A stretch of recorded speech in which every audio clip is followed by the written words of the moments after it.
Hey friends, good afternoon, buenas tardes, and welcome to part 3 of my synthesis series where I'm breaking down the essential music production skills to take you from beginner to pro. If you're looking to develop your own unique sound but you aren't really sure where to start, you're in the right place. Today I'm showing you why crafting sounds from scratch is a game changer, and it's kind of what separates the amateurs from the pros. It can free you from depending on presets and help you discover your own distinct musical voice, and that's always a good thing in my book.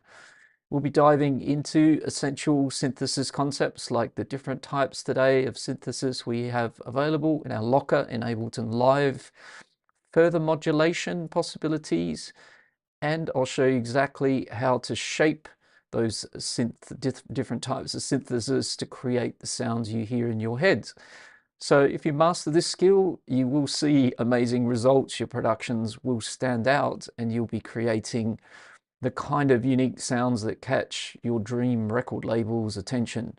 So drop your questions in the chat as we go. We'll learn and discover some new things together.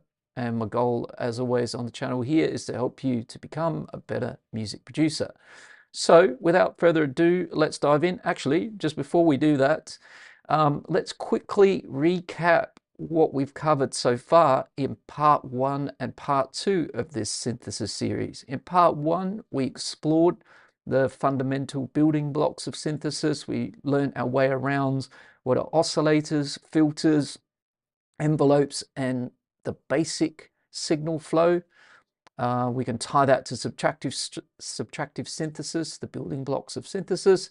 And in part 2, we went deeper into shaping those sounds with envelopes and LFOs, the modulation sources and destinations, and learning how to create movement and character in our patches. Today, we're building on those foundations to explore different types of synthesis and more advanced modulation techniques that will really bring your sound design skills to the next level. So let's jump in, make some music. Buenas tardes, Xavi Diaz. Good afternoon to you too. Hopefully microphone loud and clear. Let's just have a little bit of drums here just to check our levels are good as well. Let's get some play there.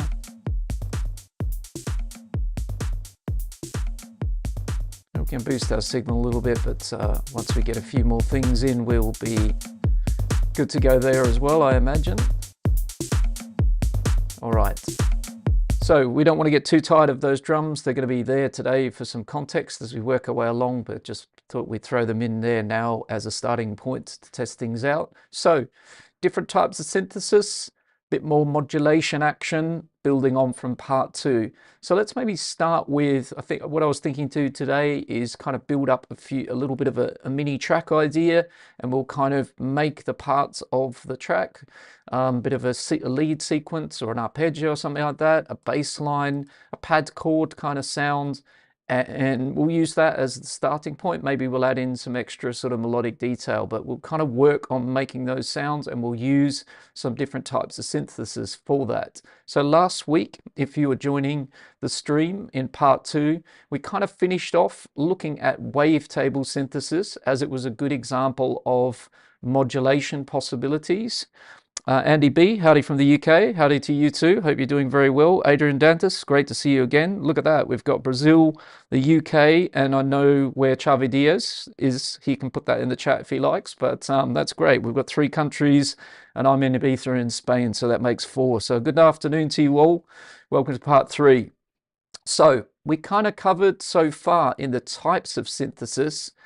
In the examples in part 1 and 2, we did subtractive synthesis. I think that's a great one to lock down because that's kind of the building blocks of synthesis. If we head to a synth and we approach it like a subtractive synth, oscillator, amplifier, and filter, we're going to get somewhere right off the bat. Wavetable we've looked at a little bit. The beautiful thing about Ableton's wavetable is all about the wavetable section. That's what makes it a unique synth, and we want to use those wavetables to have a different timbre, tone, color to our synth collection. That's what it's in the locker for, and modulating the movement through the wavetables is one of the absolute stars that give you a very unique sound. So that's where we touched on wavetable in part 2. So I think a good one to look at that we haven't looked at yet so far that's in our locker is FM synthesis, right? Frequency modulation synthesis. The one that sort of is built to do that right off the bat is our friend the operator.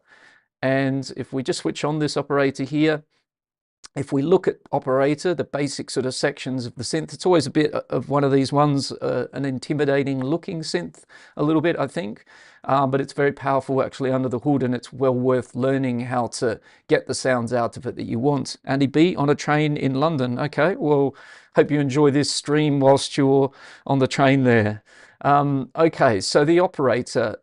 When we look at the left-hand side, we've got 4 oscillators, or in this case, operators, and we've got A, B, C, and D, and we can kind of think of them a bit like a traffic light, right? We've got the different colors of the oscillators as well on the right-hand side, and if we look over on the right-hand side of the synth at the global shell here, this bottom one on the right, and you can see when I click it, the middle section of the operator changes, corresponding to wherever I currently am navigating. So we can work our way around like that. If we look down in the bottom of the right hand side, we've got a traffic light showing us how the different oscillators currently are interacting with each other. And I'm guessing quite a lot of people don't really understand that in its default configuration, which is how it looks like this, I haven't made any changes whatsoever, it's actually set up to do FM synthesis, right? And so the most basic thing we could do actually on the operator to switch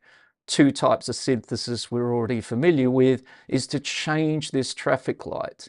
So if it's vertical like that, it's already set up and perfect to do FM synthesis, frequency modulation synthesis. If we go to the right hand side and we click the traffic light on the furthest right, then now, as you can see, all A, B, C, and D stacked horizontally. That just means that we're actually now in subtractive synth mode, and all we're doing is adding different oscillators, giving us a more complex waveform. So we're using that similarly to if we were over here with analog and we have 2 oscillators and they're subtractive, they're stacked horizontally together, building up this particular sound.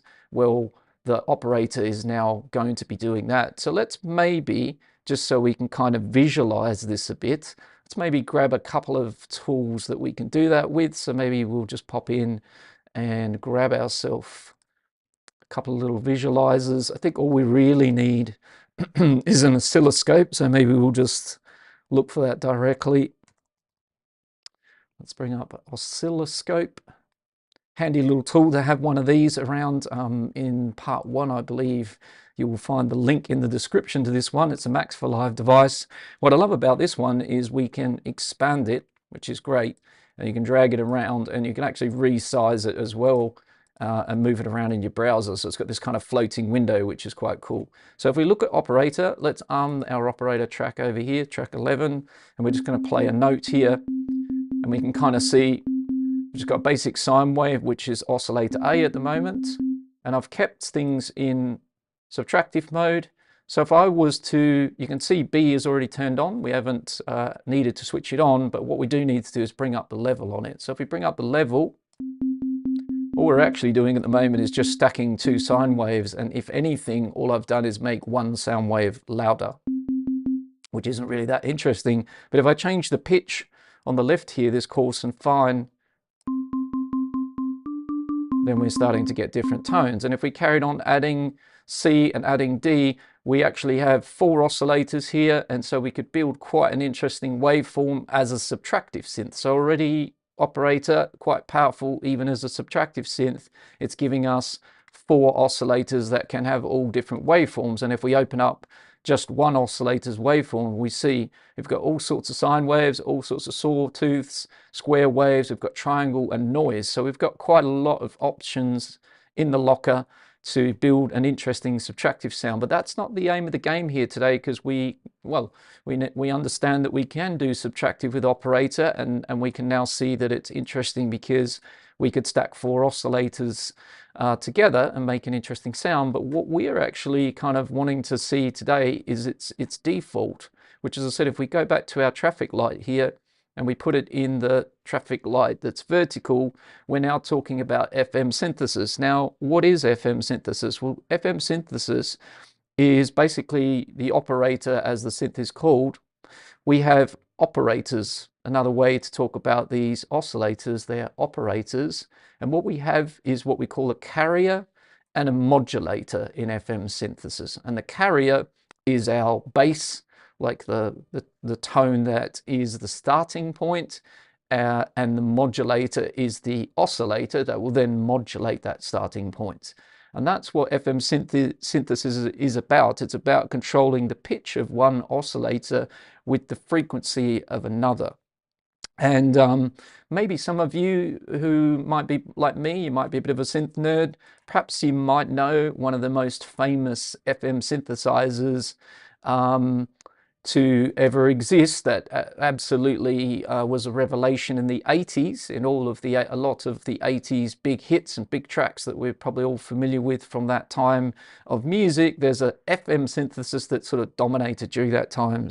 If you know Andy, Chavi, or Adrian, maybe you can drop the name of the brand of the synth and the model of the synth in the chat there. Similarly, we could do this with subtractive synths and go through different synthesizers and say who were classic examples of that. Obviously, in Ableton, we have our own VSTs that are modeled on these, but there are some very famous instruments. You can still buy the hardware version, and you can also get the VST version. So I'll give you a second before adding one to my project here in case someone knows that. But yes, FM synthesis. So it's about, as I said, one, in this case, operator, carrier and modulator, the modulator modulating the carrier, just to get the language right. Adrian, Yamaha DX7, once again, Adrian, he's pretty sharp. Well done. Yes, you are absolutely spot on. So, because Adrian's given us that already, Chavi DS, a couple of seconds later, absolutely. So you guys are bang on it. Great to have you sharp and ready to go. So yes, the Yamaha DX7 is the 80s FM synth that kind of was the revelation. And I've got the Arturia V collection of synths that they have, the VST collection of some of these famous hardware synths. And if we bring the DX7 version from Arturia over here into Ableton Live, this is what it looks like. It's a really great example modeled on the real deal. It was famously probably well known for the presets of the Yamaha DX7 because it was very difficult to program yourself. And that's actually the same thing with FM synthesis. If you look down here, there's the carriers and operators, modulators inside the DX7, or the little window where they existed. And it was notably difficult to program manually. And so a lot of the famous 80s tracks are just basically using patches and presets that came with the device. And I've bookmarked a few of them here so we can have a listen. So if we go down to, actually we can just click here and we can go straight to, let's say, the ones I've liked here. And if we drop in this piano one at the top here, let's arm it.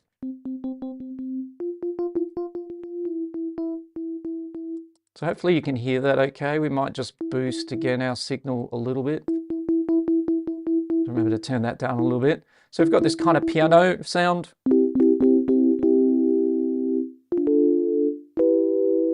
Just a simple electric piano. So that's made with FM synthesis. If we go to the second bass I've bookmarked here, and by the way, these are patches from the original DX7, so that's a nice thing that Arturia created some new presets, but they also put in some of the patches from the original, so we can kind of actually have the original sounds.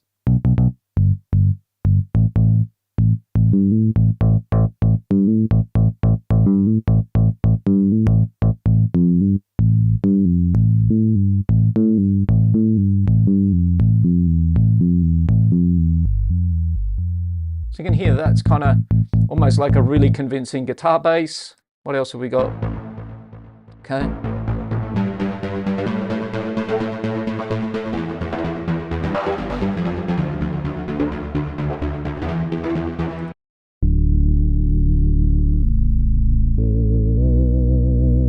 So while we're doing this, it's just to kind of hear what FM synthesis is capable of, right? When I think of FM synthesis in my locker, I know that it can do glassy bell sounds, percussion, marimbas, kalimbas, really sharp bell, glassy kind of metallic percussion sounds. And it can make really kind of nasty, dirty kind of bass sounds as well. So it is quite versatile, but it's also quite niche. It can do a couple of things really, really well. Also Electron, Digitone, very popular now in hardware form, another FM synth. So if you make drum sounds with it and other things away from the obvious piano sounds and bass sounds and things like that, you actually can end up with some very original, you know, percussion sounds and drum sounds from it, if you own the Digitone for sure. So you can hear kind of what it excels at, right?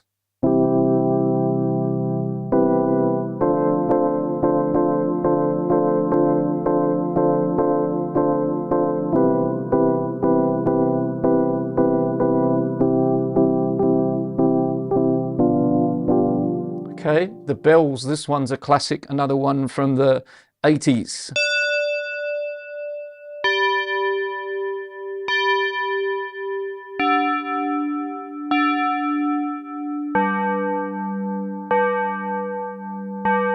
I can think of a few 80s track that starts like this in the intro, that tubular bell sound. So we're getting, hopefully, the last one here, a good feel.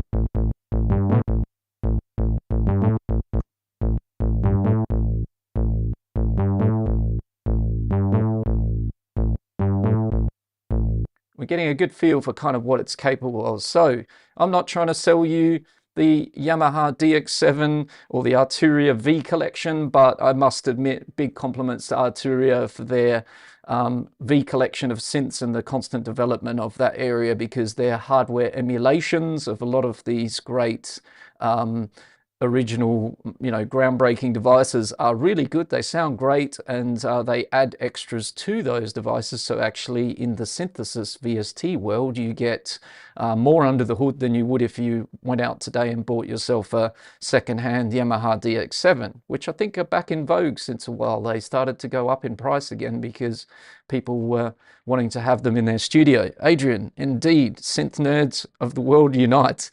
Good thing to be a synth nerd, because as I said, in my opinion, it opens up a heck of a lot of doors and is a key to making your own sounds and making big steps in the music production. So operator, we know it's, hopefully by now, its default mode is FM synthesis.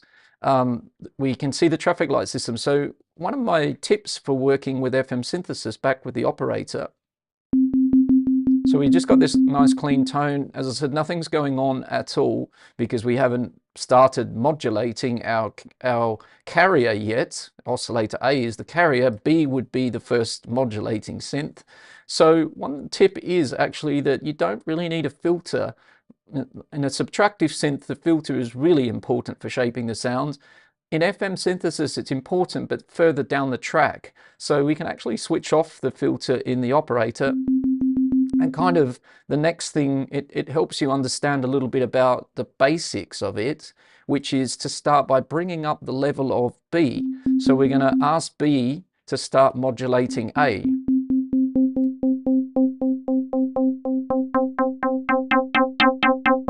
And depending on the level of that, as you can hear, just that in itself is a lot of different tones. Right? There's no filtering going on, there's no changing of envelopes just yet, just the level of oscillator B.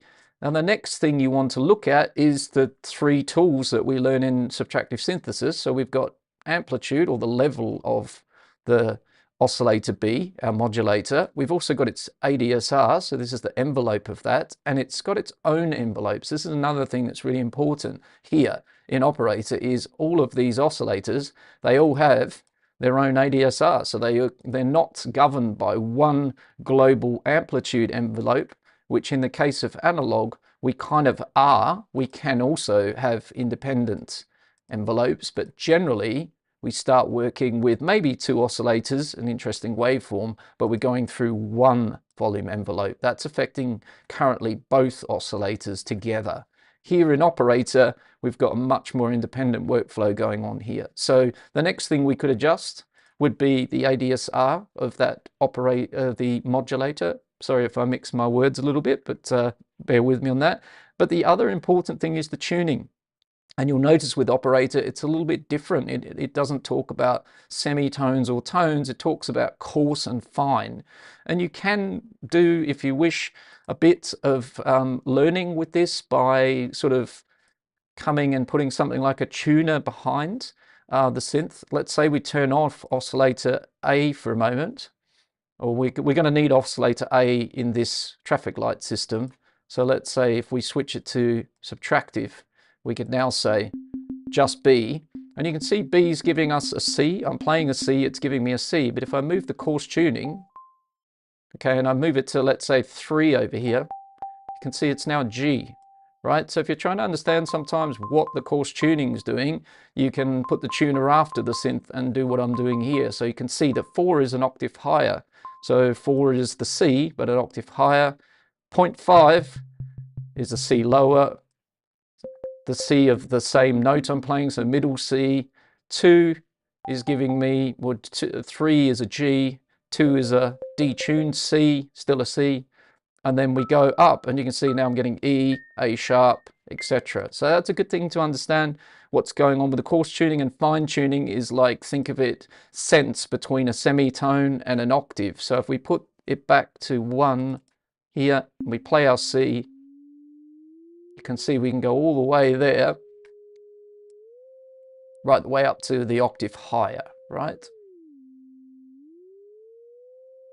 So it's chromatically moved, it's all the way up. So you might want sort of something like one oscillator there, which is now tuned to A sharp. So it stayed on the coarse tuning of 1, but I've used the fine tuning to move it to A sharp, okay? So just keep that in mind. That can help you a lot understand how to navigate what coarse and fine are doing. But in this case, we're just going to play around with it a bit in FM synthesis world. So we're going to put A back in, change our traffic light back.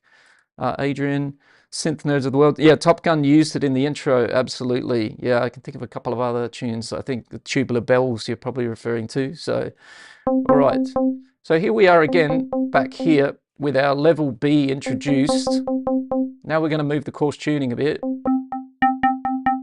And that's where we start to get those percussion bell type sounds, right?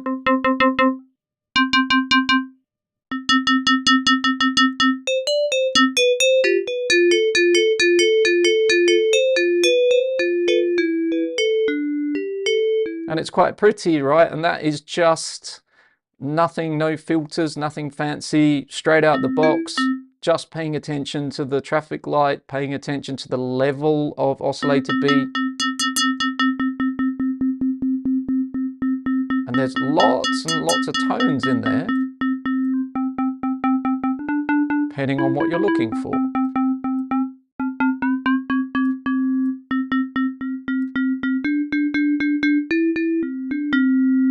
Right, so that's the basics of FM synthesis, and then what we can do on top of what we're doing here. So if we put that back to a little bit of a simplified sound, so let's make it 3 there.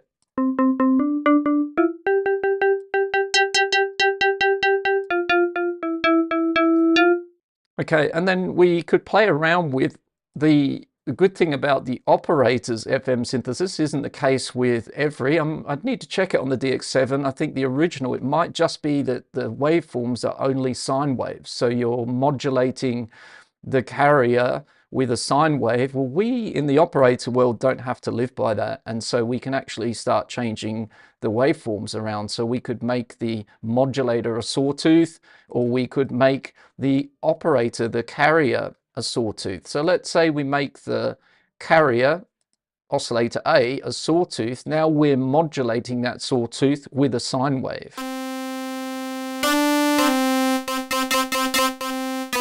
and that's going to sound different.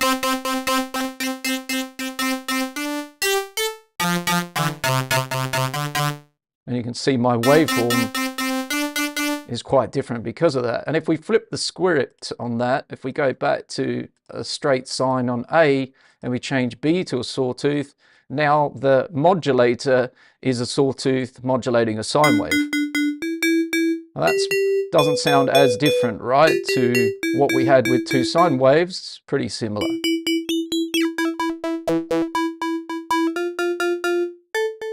So you can see we could actually get a lot of tones out of that by changing what our carrier is and then the modulator. So now A is a square and B is actually I left it as a sawtooth, so let's put it back to sine.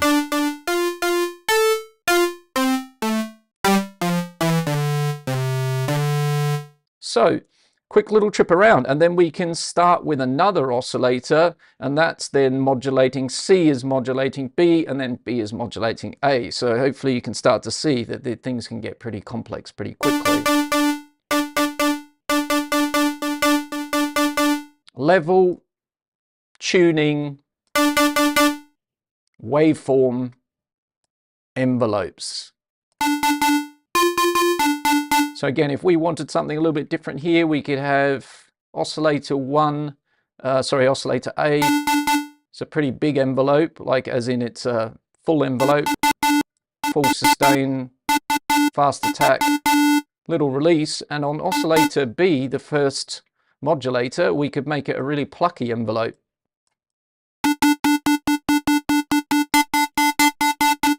So that's also giving me all sorts of different tones.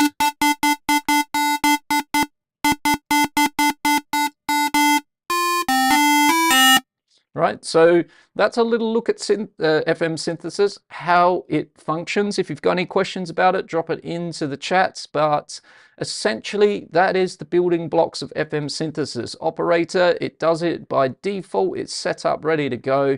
And you can start by playing around, as I said, with adding oscillators, their level, playing around with the coarse tuning and fine tuning, playing around with the envelopes of each oscillator, and changing the waveforms, and you've got, I would put an estimate, probably thousands of different tones there. And we turn the filter off. So if we put the filter in, we can then start sculpting whatever it is that we've created, right? In this case, at the moment, I wasn't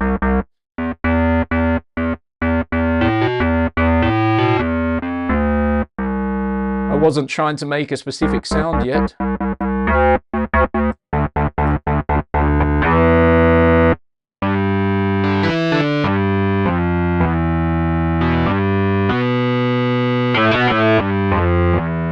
It's already starting to sound quite almost guitar-like as well. Sounds like a guitar that's run through an amp. So if we bring the filter in, of course we can.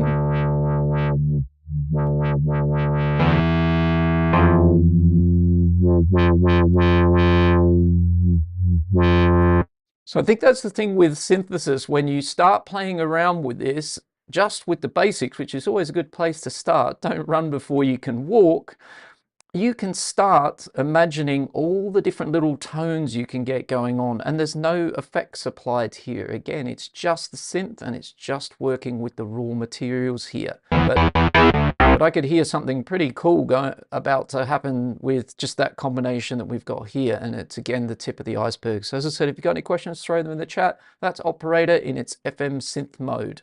We've also looked at the DX7, as I said just quickly there. That is one of the most famous, or probably the most famous example of an FM synthesis hardware unit. So let's maybe start making a bass line to go with our drums, and let's maybe do two examples. That's the thing. Now I want to start kind of building a few sounds. Well, we're going to build one with FM and one as a subtractive, and then we can maybe compare the two and decide which one we want to kind of use. So we've got our drums over here. Might just bring my limiter back down now, as I think we'll start to have quite enough power as we get some more tracks going here. All right, so what I'm going to do is I'm going to use Ableton's lovely brand new sequencer here from, by the way, if you're not sure where this sequencer is from. It's 12.1 or maybe from the 12 architecture, but I didn't notice it until I actually upgraded to 12.1. So apologies if it's there right from the get-go, from as soon as 12 came in, but it's definitely connected to the 12 architecture of Ableton Live. And it's down here, and it's a little pack that comes bundled with the suite. And it's called sequencers, as simple as that. And the one I've dropped into the track here is the SQ sequencer. There are two others. I've actually featured them in previous videos. One is essentially an arpeggio, a kind of complex, an alternative to the arpeggio in Ableton Live. And the other one is really awesome as well. And this one's built for drum racks. It just kind of excels at making like interesting sequences with the drum rack. So we can look at those. They're gonna appear in my music that I do on the channel here for sure. I'm really enjoying these. They've freshened things up for me quite a lot and give me new possibilities. So let's try and make a bass line with this sequencer. And let's maybe start with, as the synthesizers, I've made a little rack here, and inside the rack I've got drift, which I'm going to use as the subtractive synth, and I've got operator, which we've just been messing around with, and that's going to make an FM bass. So we're going to use the same bass sequence, try it out, make a subtractive patch, and then make an FM one, and maybe you guys can vote as to which one you prefer. So we might as well drag that sequencer over there, puts it in front of this, and we're going to start with the drift. We can turn the browser off there, we don't need to see that. Let's hit play. And let's get this sequence happening. So the first thing I'm going to do is randomize the steps. Then I'm going to go to the pitch tab down the bottom here, and I'm going to randomize the pitches. And let's also have a scale. So I did do one thing that I prepared a little earlier, and that is a chord progression, just so that I don't need to spend time kind of doing that. We can make synth sounds. That's what the focus is here. And it's actually E flat minor. So let's make sure that our sequence is going to be in that key as well. So we're going to put that as our global scale. Yeah, we've got to watch out for that. Sometimes if we click away over to this clip, I've noticed that we've kind of lost that, so I'm just going to put that back. It's because the clip itself doesn't have the scale turned on, but now we can correct that. Okay, so we've now got that in that clip. So if we happen to click this one, we'll go back to C major, you see. So any pre-clips that were put in the project, they were put in when I hadn't changed that. So keep an eye out for that sometimes, because you're going to switch. So if I jump over here, I'm in the same scale. If I jump here, C major. So keep an eye out for that. All right, back to our sequence. That means that we can turn this guy on inside here, and we can make our sequence go into the scale, which is going to help later when we make our pad sound with that chord progression.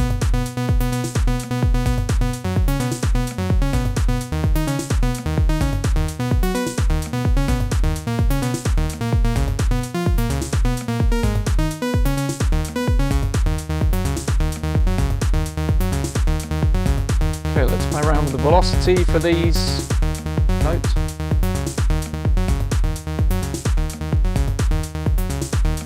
Quite like that. Bit of the note length as well. So that's pretty cool already off the bat. By the way, if we want to make this sequence 16 steps, we can. I think we'll keep it to 8. I also like 16th notes. I don't think I'll do an 8th note sequence. A bit slow for what I had in mind here. So let's just re-trigger that.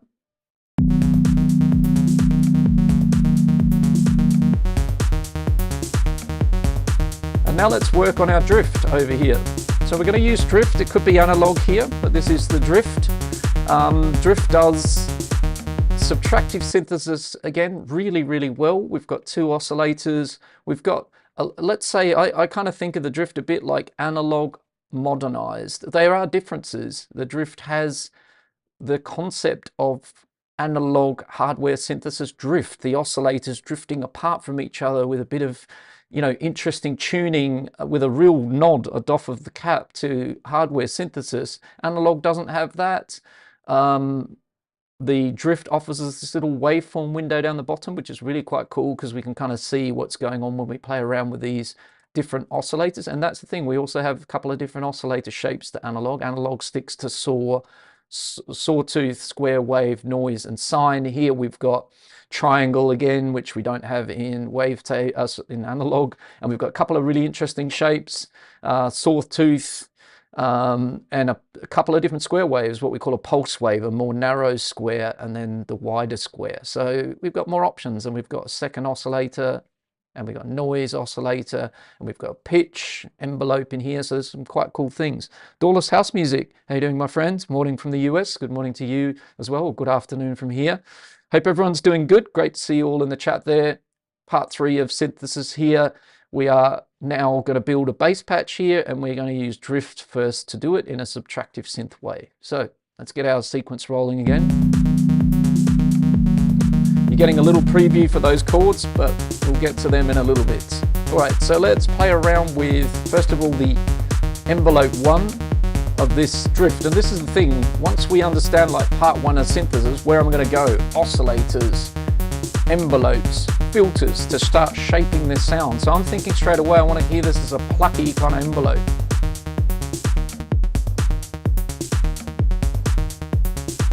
Don't really need a lot of release, but I want a little bit. So I keep my groove. Now I could open the decay, and that we could modulate that. What about the attack a bit snappier? Let's maybe have it a little rolled off, because that also helps our kick drums come through if they're playing at the same time. So that's a starting point for the envelope, the filter.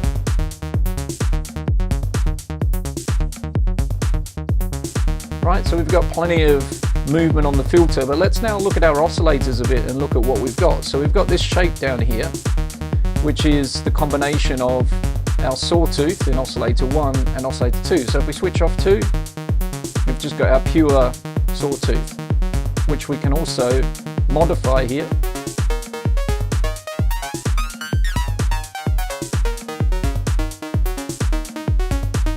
Right, so the key in this synth, much like we were just looking a moment ago at the operator and the FM synth, the key with this synth is a lot to do with the shape knob, and again, the interaction between these two oscillators, how loud they are, oscillator 1 and 2, so how they interplay with each other, the shape and the different types. So again, there's lots and lots of tones here, just with a filter and an envelope on the top and modulation of that. So there's plenty, again, of power under the hood here to get an interesting sound. Let's try out some, I've turned oscillator 2 off for a second. So we're going to go for a nice raspy, bubbly bass, or more rounded and analog.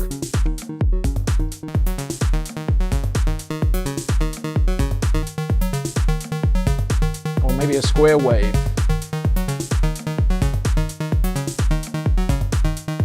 Let's bring up a bit of the shape, and you can see down here what's going on. So I'm making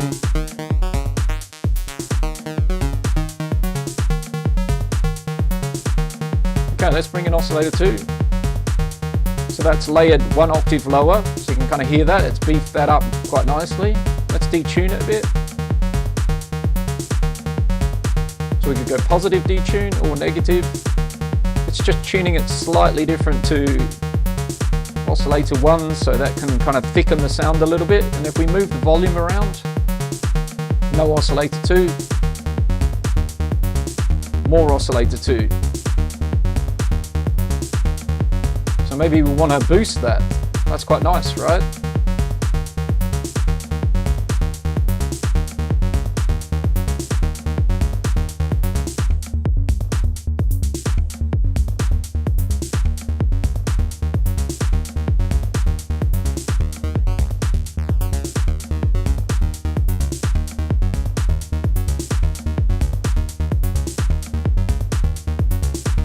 Kind of dialing that in a bit. Maybe we'll also have a bit of the noise oscillator. So it's currently turned on. You can turn these on and off on the drift.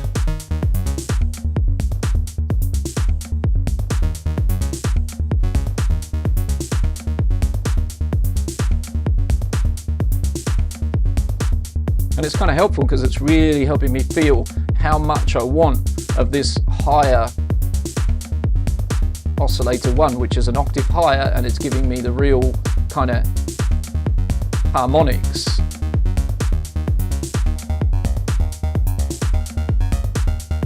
It's also nice, kind of like the dirtiness of that.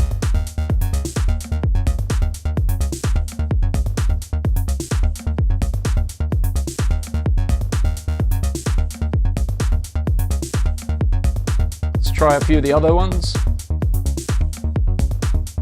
And drift, it sounds great. I could pretty much be happy with all of these. But I think we keep a bit of character. And the sawtooth, or the square wave, maybe we should put it to vote. I think the square wave is a bit smoother. Let's have a bit of noise.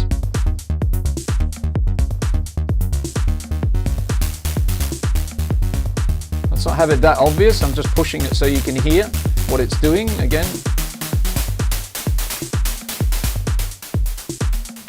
So we want to sort of balance that in, but that can be nice when the filter's open like I've got it. We get a nice little bit of fizz.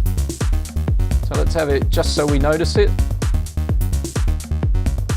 when it's gone, right? So it's quite subtle, but it's there. Nice.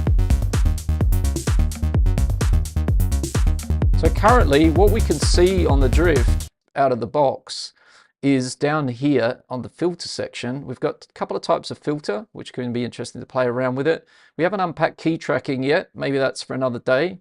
I haven't added any resonance yet. So if I cut the filter off, maybe I'll boost the resonance a bit. I think that's something I'd definitely do. You can also add a high pass filter here, which is great. So you can actually make a really nice band pass filter in here directly, which I think is a great thing.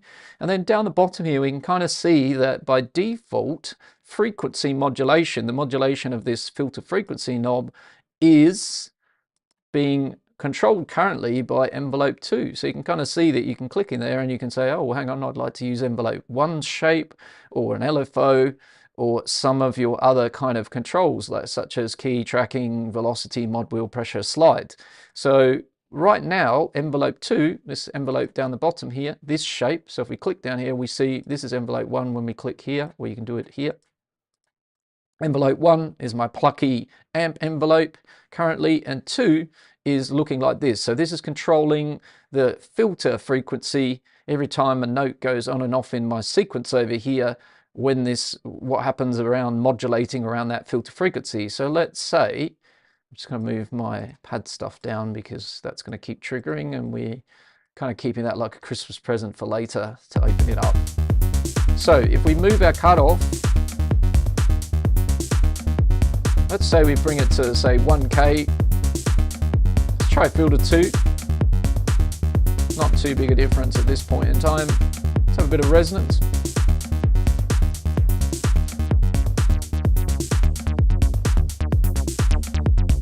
If we want that really analog bubbly stuff, listen to the resonance. Gives us that squelchy.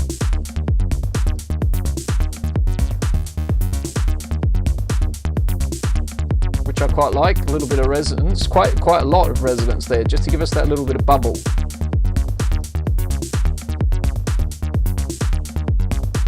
Okay, so envelope 2, let's go down to it. It's 80% of the envelope is being applied to this filter cutoff, this frequency. So if we were to bring up the sustain, make the attack snappier or slow the attack. Right, now we get this wah wah.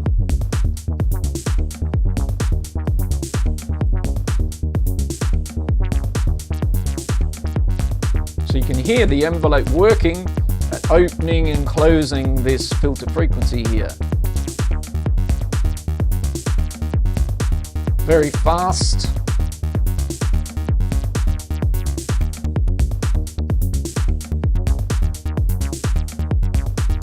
So that's a really fast opening and closing of this filter. Every time a note in the sequence plays, it modulates that frequency. But as you can see, we can get lots of tones in this section as well.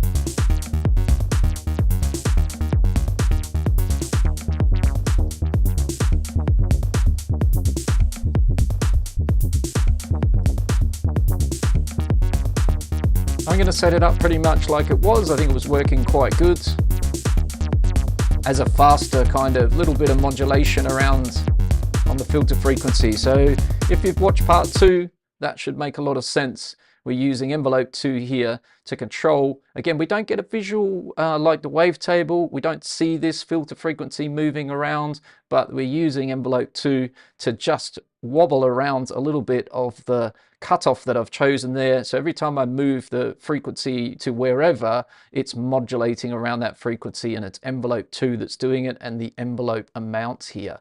So again, just to watch the envelope amount, if we play around with that as well, we will get kind of negative and positive options. So a lot less, practically no modulation, because I've got practically no envelope. So no modulation, doesn't matter what we do down in here. Negative, that's going to be closing down from wherever the cutoff is, the envelope down. And if we go positive, we're opening up from that cutoff point, giving us the brighter sound, right? So that's something you're going to come across every time you're working with an envelope on your filter frequency cutoff. It's being triggered by the notes, the start of the notes of the sequence, the envelope cycles happening, and then these instructions, how much envelope is being applied, the shape of the envelope is deciding how this little frequency cutoff is moving around. And it's giving ourselves a nice bit of modulation that makes it more interesting sounding. So if we play it now, let's judge that part.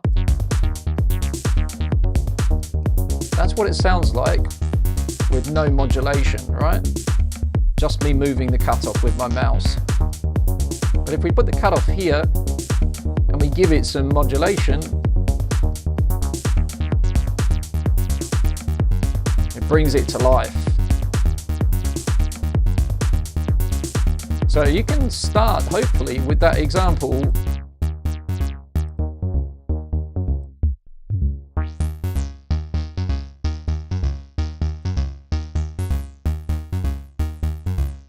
To here. No modulation, how static the sound is. But with modulation, we've got movement, and movement is interest, and it sounds, it's going to catch my ear and go, oh, that sounds interesting, what have they done there? I've got a vibe and a feeling from it, right? So that's the kind of importance there of getting some modulation happening. Now we could go elsewhere here as well, and we can start playing around with other things that we want to modulate. So if we look into the drift a little bit here, we can kind of open up this mod section and see kind of what's going on in terms of some options there. And we can also look at the LFO, and we can kind of see, well, what would the LFO be doing? So what is it modulating? So we've got the rate of the LFO, some options here, the waveform, lots of things that we looked at last week in modulation, sources and destinations. So we've got our sources, all of these different, this is the sources, the LFO, all these different waveforms, and we can see that we could apply it sort of somewhere, you know, and basically how much of it, or in this case, actually, we can apply this little bit of that section to this section here. So there's some good options there. So if we come back over here, we could have the LFO here instead of the envelope 2, and that would then create the movement with an LFO instead of envelope 2. I don't really see the need to do that at this point in time. I'm kind of happy with envelope 2 doing that job. And you can see there's actually a second page here as well. So there's, you know, good modulation options. There's also pitch modulation over on the left here. So drift, it's quite nice. We're going to keep it simple. We're just going to use the little bit of modulation from the filter cutoff with the envelope that was built in, and we're going to use that as the movement in this patch. Let's just check also, I don't think that it needs to be polyphonic, as we're just playing a single note sequence. I think we can make it a monophonic synth. That would mean we could do a bit of glide between the notes. If we've got notes that are kind of side by side, which we don't really have here, so we'd need to kind of get things so that they would be overlapping a little bit, which isn't really happening in this sequence. But we could make that happen, and then we could also use the glide in here, which would mean the notes would kind of glide into each other. So if we did for a second, I don't want to mess that up. So because I like that sequence, let me duplicate the track over. And then we can do a different sequence on this number 4. Let's say we reset to all the notes.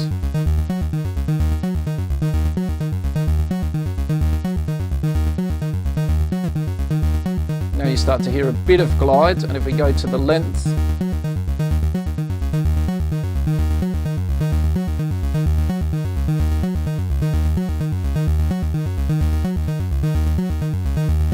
and also we'd need to play around with the envelope a little bit as well.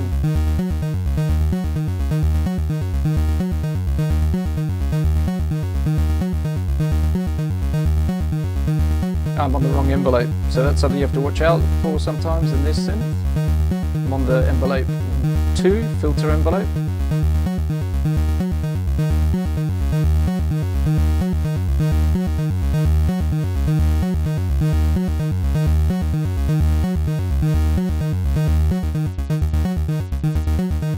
Now we get a bit of a difference because we're starting to sort of get those notes kind of blending a little bit, just to show you that we could have the glide in there. But as I said, glide kind of would work better. Generally monophonic.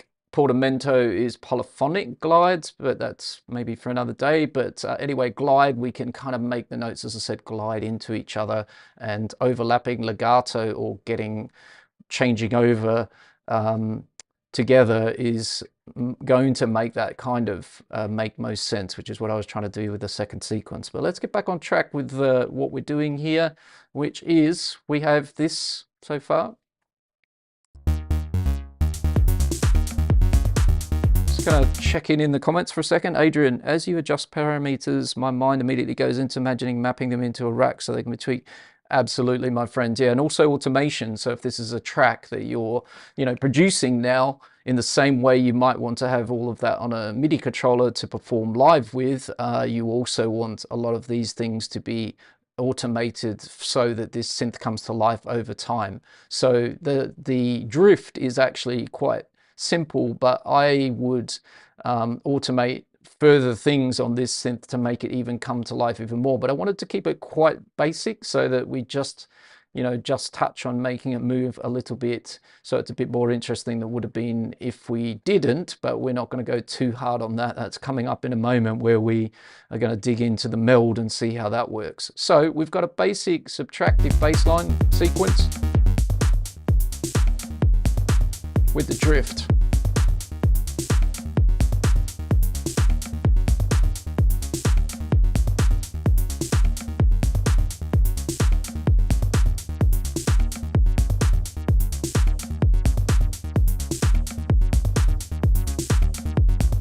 So let's now do it with operator and take the same bass sequence and turn it into an FM bass. And that was the idea here with this rack. So we're going to switch off drift. Actually, we might as well just bring operator up to the top, turn it on, switch on operator, hit play again. So we've got our clean oscillator A. We're already good to go for FM. We're going to turn off the filter. Don't need that for the moment. We're going to bring up A.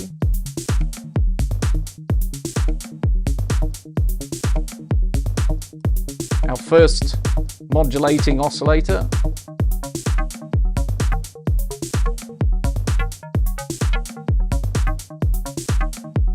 Let's make it maybe a plucky envelope. Let's change its waveform and start trying to get some more harmonics from the modulating oscillator.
So we can play around with all the different frequencies there. So we're getting this nice FM bass just with oscillator A, oscillator B, some coarse tuning change, and some amounts and envelopes. So I've kind of got this envelope on oscillator A. It's kind of a normal, short, plucky kind of envelope, similar to the drift. And we've now got this sort of a little bit different envelope on the oscillator B. That's the modulating one. And we could maybe bring in oscillator C if we like. But as you saw, I turned off the filter as well. So we kind of took that away. So we've still got that to shape. But I'm looking more for kind of the quality of the sound for the moment, the harmonics.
You can hear lots and lots of tones. I think this is my favorite combination at the moment.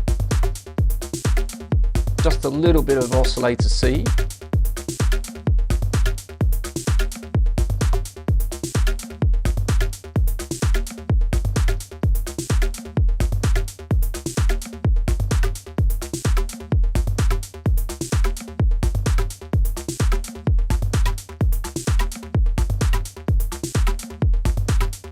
So that's a kind of one that could deliver the nastiness if we wanted, or a little bit of weirdness or wonkiness. So I've detuned it a little bit. Let's bring in the filter. And let's actually have a bit of shaper. Drive the filter a bit.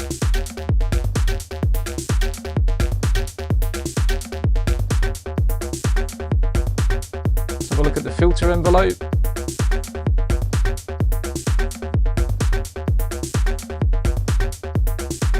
So we'll just pop over to the envelope here. This is our filter envelope on the filter in operator. Let's bring up the envelope amount. So again, we're modulating around the cutoff. So let's have a bit of positive envelope.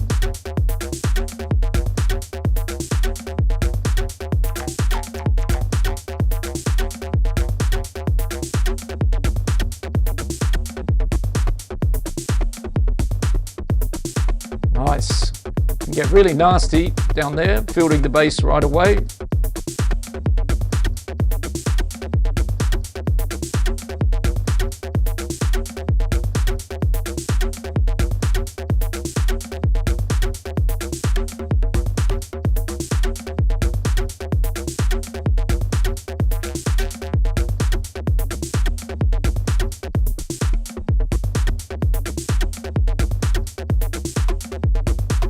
Okay, so let's do a bounce between the two different basses. So you can kind of hear the two different synths, what they kind of bring to the table, right? Very traditional sounding, nice kind of analog synth.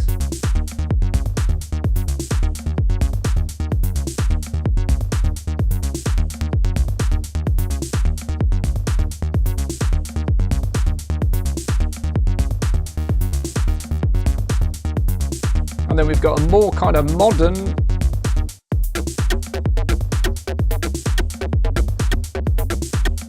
really quite interesting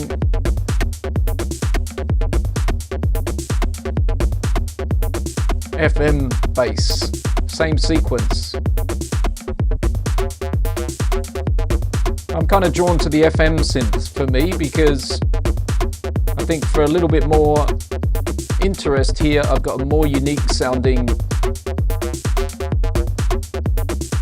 bass here. I like the drift. And I could make it a bit more weirder and wonkier, adding some different oscillator types but I think it does a really nice kind of clean analog sort of subtractive synth sounding bass.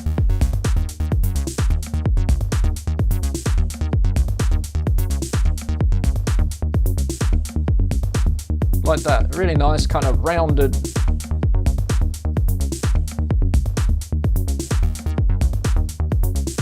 But the FM, a bit more gritty and dirty.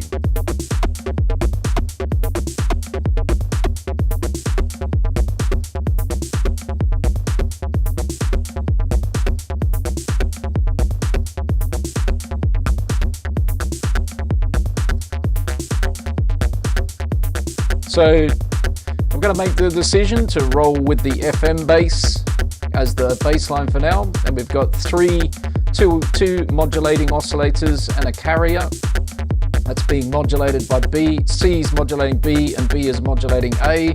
And I guess you can see here quite quickly how you can get really interesting tones out of this. And again, bit of the tip of the iceberg, right? We haven't pushed too far and we've got no effects after here. So, you know, basically once you might have something like this, you might then start to develop it further using some of the lovely effects we have in our toolbox, such as like raw would be great over here to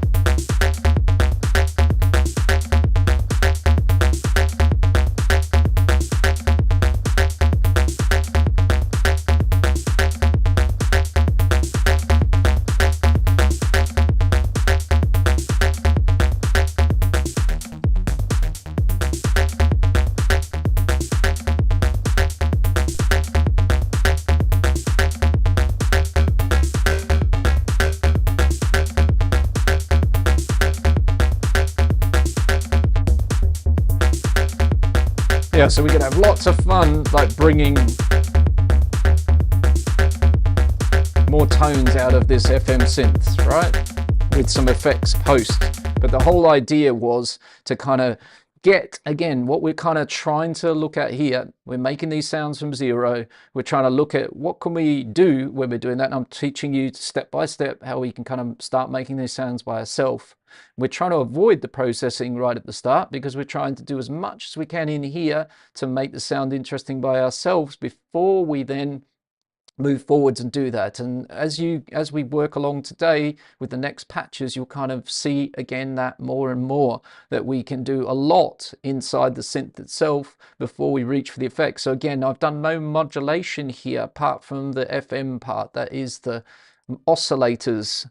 So FM is more bright, like mid-bass. Joey Diaz, I agree with you. Yes, I agree as well. It has character, but different. You know, they're both great. Depends what, this is the thing. Think of it like, what kind of track are we going? If I was doing a kind of classic kind of house music track and maybe pulling out the 909 and 808, the drift would be probably the bass line I might be going for. And if I'm going for something a little bit more edgy, more underground sort of type track here, a little bit sort of fresh sounding, let's say, or something a bit unusual about it, then I think the FM bass is what I'm going for there. But mind you, I've made some really good donkey FM basses as well, just keeping it kind of quite simple. So we've got a bass line. And as I said, we have a little bit filter modulation with an envelope at the moment, a little bit.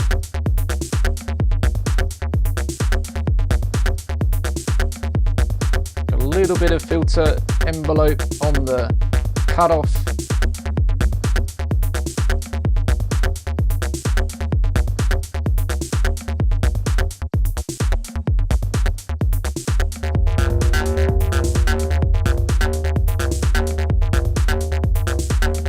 Play around with this time parameter down here. That's extending all the envelopes, or shrinking all the envelopes. So wherever there's all of our different envelopes, it's applying changes to the global timing of that. So you can hear super plucky over here.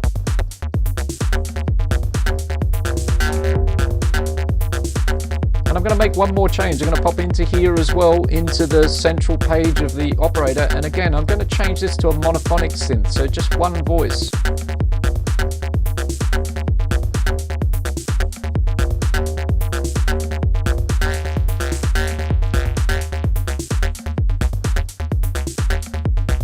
Nice. Pretty happy with that tone. No FX, as I said, yet.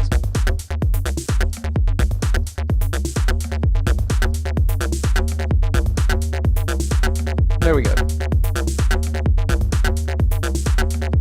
Okay, just catching up with the comments a little bit. I haven't been looking there for a second. In my opinion, FM and wavetables are better at bringing texture and movement, even though it's possible to do the same with subtractive analog synthesis. Never delivers the same richness to the sound. Of course, this is a world according to Adrian. Well, I like the world according to Adrian. I think that's a great way to kind of think about it. You know, a lot of people would be quite critical about wavetables sometimes as a bass because all the modulation and movement in them, you're lacking the big punchy low frequencies in a club. They can sometimes sound a little bit thin depending on the wavetable you choose, but in terms of texture and movement and again color and timbre, things like that, we are definitely accessing new areas with the FM and wavetables. So we're not sort of saying here one's better than the other. That certainly isn't like a competition. It's more about acknowledging the different sounds we can make with them, which I know you're talking about as well, and then deciding what we want from them. As I said, what's the direction of your track? How are we going to use it? You know, drift and analog, they're beautiful at doing their job, and FM's giving us this kind of like, you know, the character that I like about this. And to be honest, a lot of the FM basses I make, I don't actually even use A, B, and C. I might just have just the B modulating the carrier A. In this case, we've even gone for a little bit more edginess. So, you know, I didn't use D, but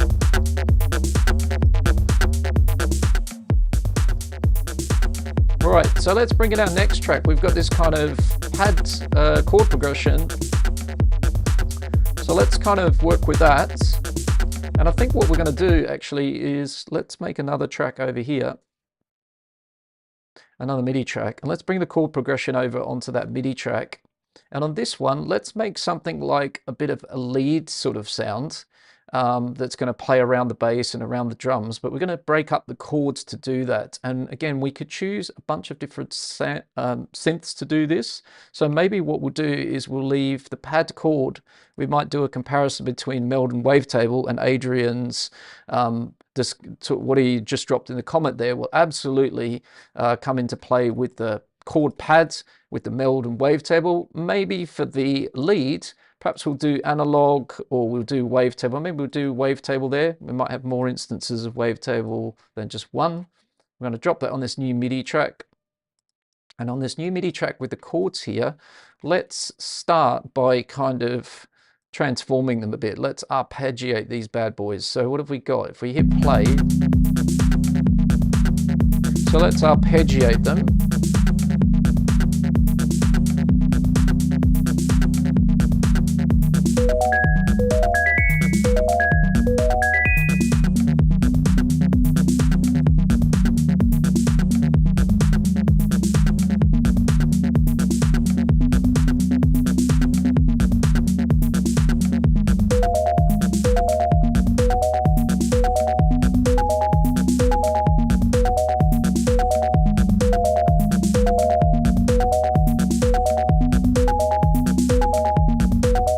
Now let's work on our sound a little bit.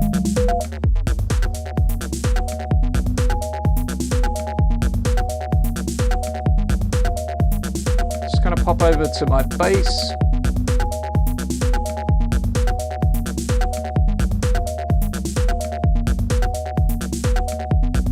Tighten it up a little bit.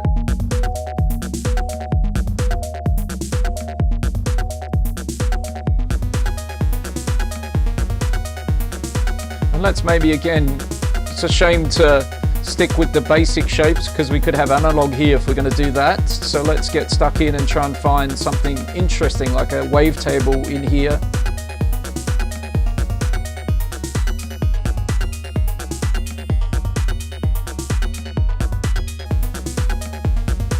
And let's set up a bit of modulation straight away on the wavetable position of oscillator 1 so we can get it sweeping around that, and then we can try out some of these different wavetables. So let's pop into the matrix. If we click here, oscillator 1 wavetable position, line it up in the matrix. Let's have an LFO1 moving it. And let's slow that down. So we'll keep the sine wave perhaps, but we'll have a slower sine wave.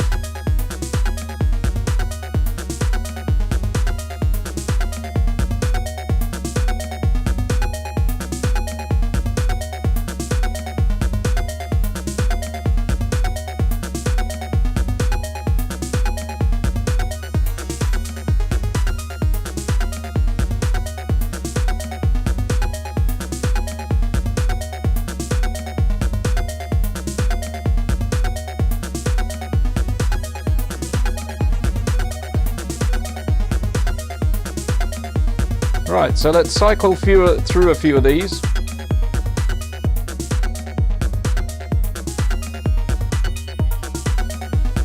I do like this charcoal.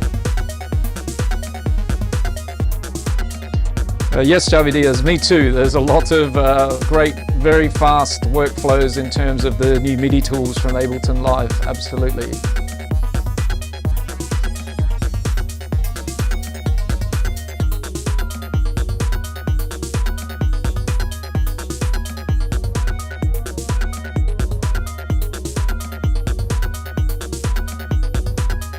This is an interesting wavetable, so maybe we'll stick with this one for a moment, and now we'll sort of get it a little bit more modulated.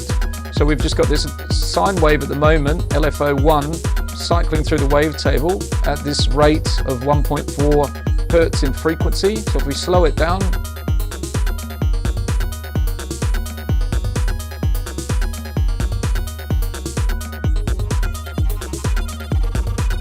you can hear how crazy that could be, right? So if we have an almost audio rate, very fast LFO, you get a weird sound.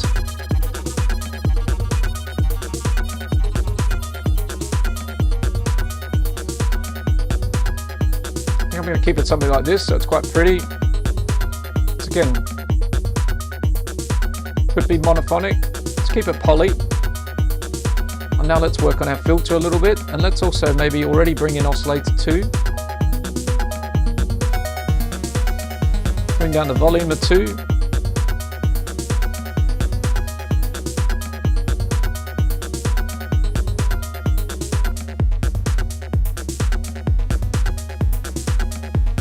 We're going to work on this being a bit more interesting as well in a moment.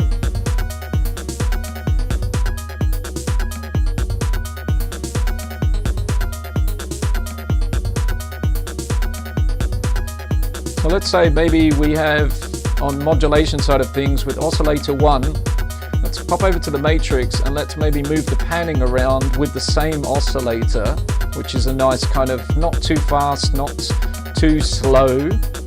So we have oscillator 2, LFO2 we could use, but let's try the same oscillator.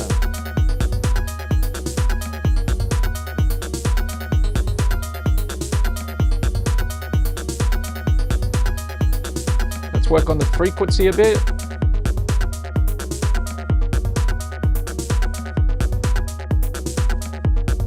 So let's have an envelope opening and closing the filter in the wavetable here, the filter frequency. Let's use envelope 2, that's available to us. Let's do the resonance as well, actually, that's what's just happened there, but we'll do that in a moment. Let's first do the frequency.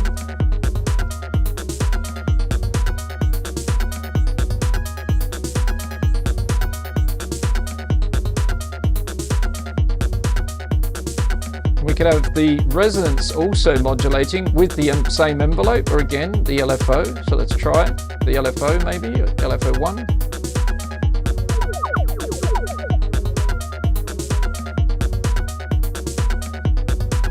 Okay, I like that, but let's try the same envelope. Maybe that's a bit better because it kind of glues the two together. Let's turn on the second filter and we'll use that to sweep the low a little bit.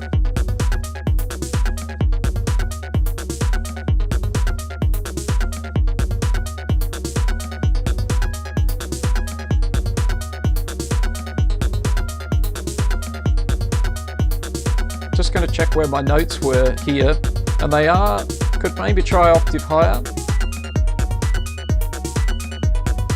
Just helps the bass line, just to get them up a little bit higher.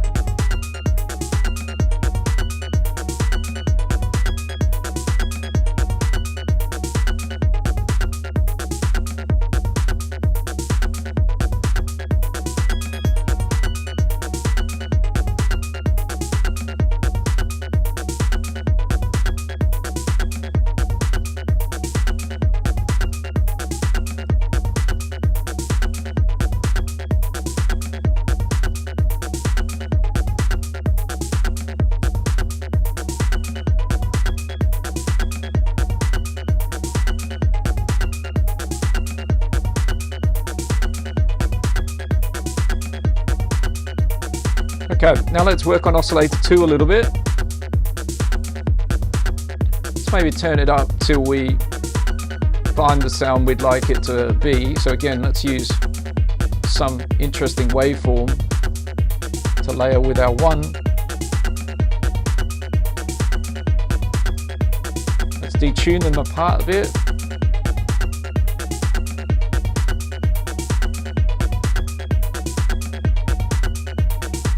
I'm actually going to kill off that resonance just for the moment, keep it a little bit softer.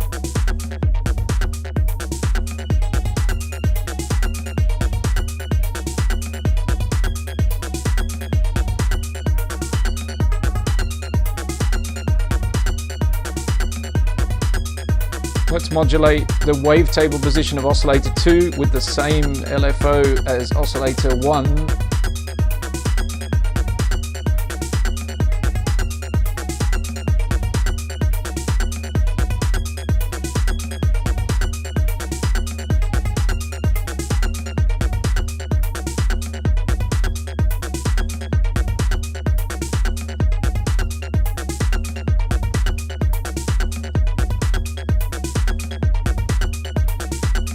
So this is pretty simple at the moment, this kind of patch, but we could go over. So let's say we actually group this wavetable on this up, and let's kind of give ourselves a second wavetable in here.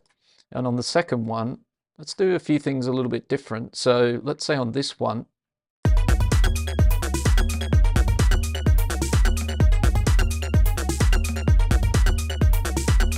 let's slow down LFO.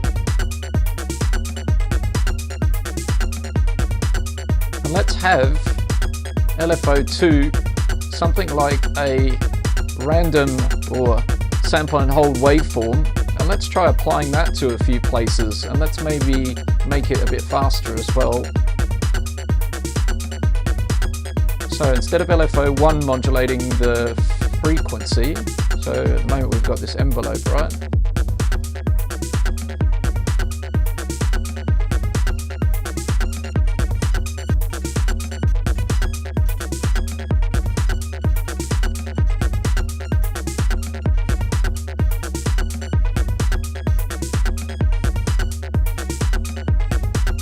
So now we've got this almost melodic movement of the filter.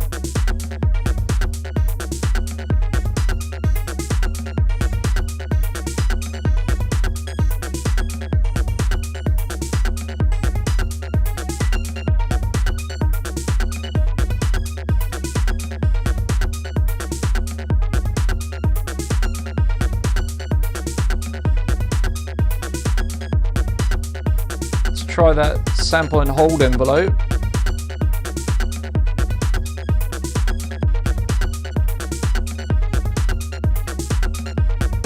Also on the resonance of the filter.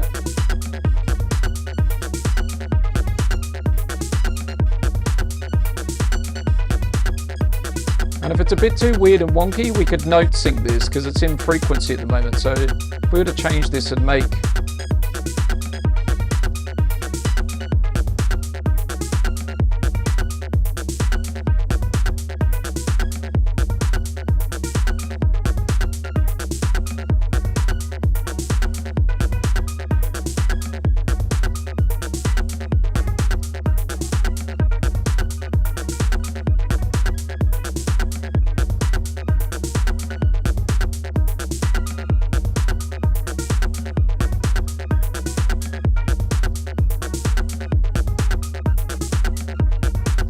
quite like it in frequency, in hertz, as it's a bit of a different movement.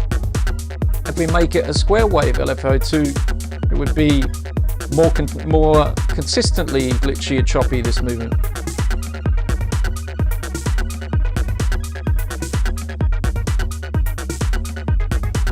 So maybe we go for that.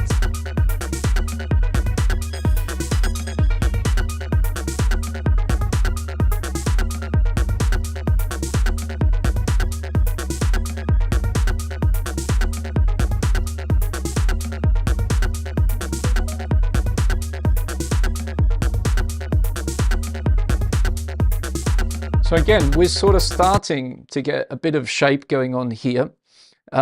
Just having a look in the chat, haven't looked there for a little bit. You sort of end up going down a bit of a rabbit hole once you start doing this, as my ears kind of take me along through the sounds. It would be cool for another day to see how you automate modulation in arrangement. Sure, I think what we need to do there is get another track idea going in the coming week or so in a live stream. Going to get one of these ideas and then start to flush it out and do another track arrangement. And for sure, that's a great thing, Chavi. I definitely would like to include that, but I'd like to get a sort of song idea rolling. Maybe this can get to a point where we could take, or I can take it into that future stream where I arrange it and absolutely get some of that happening. So this is what we're up to at the moment, and if we kind of blow up the wavetable, we can kind of see in here. I often do this, what's going on the LFOs. I often have kind of a slow, in this case it's a sine wave LFO, and a faster square wave or random wave shape. So I use the two LFOs quite differently to each other, and then I can apply them in different places for different feeling. Similarly, the envelope, we might do the same sort of thing. We've got two spare. This one on the left is our amp envelope.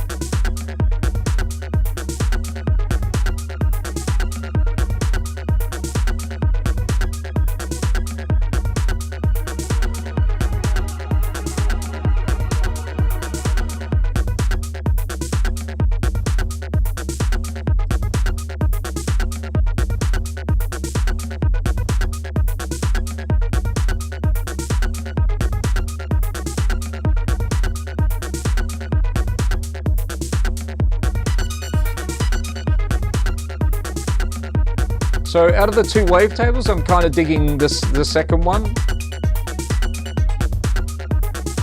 So it's kind of nice to do this. So we've got a comparison, right? And we can choose the one we like the best. And I think this is crying out for, I'm sure my face is in the way a little bit of what's happening over on the left there, but hopefully it's nothing too serious. Just let me know if it's a problem. Let's get a reverb on here just for a little bit of nice context.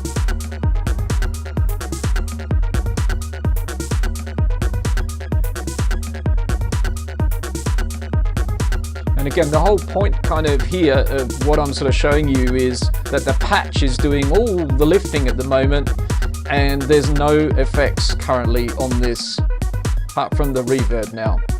So let's also maybe take the LFO2, this square wave, and let's apply that to the amp for a little bit of tremolo. And if we speed it up a bit,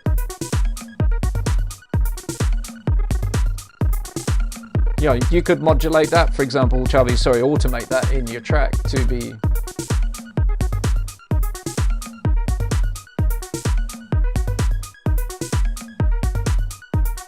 We're also going to do modulate the modulator, but at the moment we're sort of still working our way along with not the basics, but there is still more room to grow here again with what we're doing. Play around a bit again with the global time and amount like I did a little bit with the FM bass.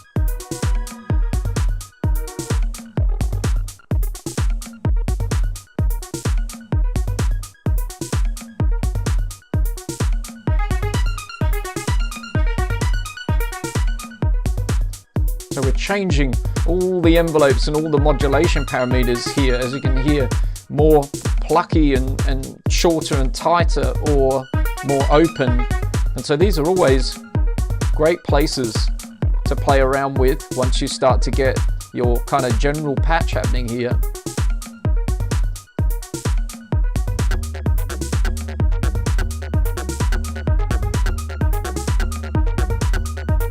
Now we could try out again our drift bass.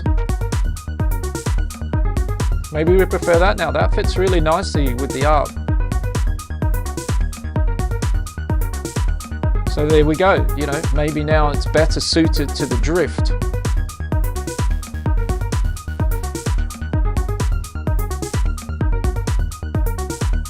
Like that.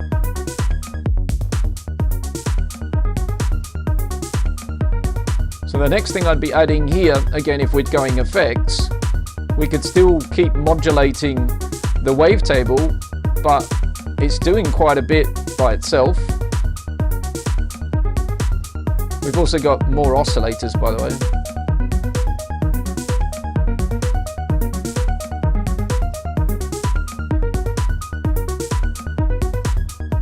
But I think I'll not get in the way of the bass too much by not bringing in the sub or the lower oscillator, but it can be nice, richen up the tone further.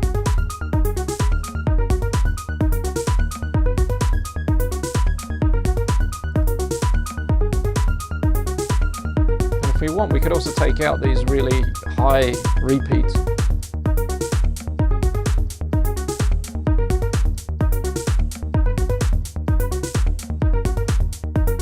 Let's have a bit of echo.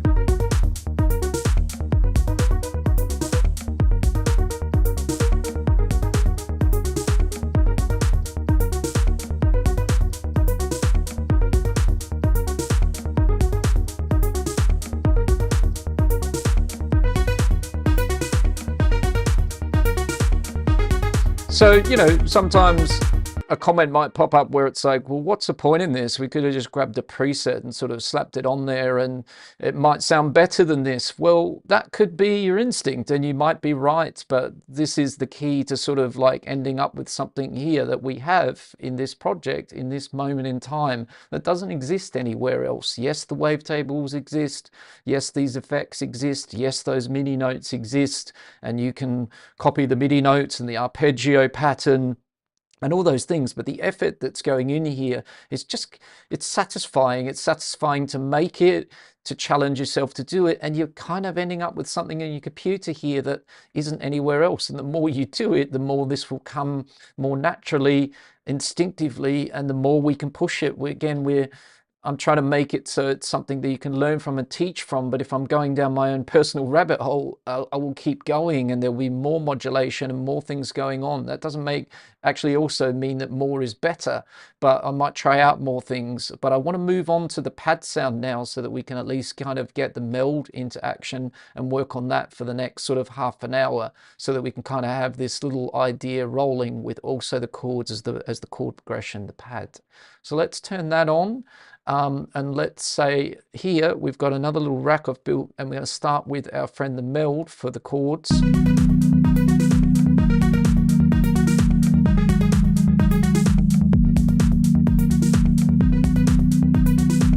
So that sub oscillator's treading on the bass line a little bit too much for me, so I'm just going to take that out for now.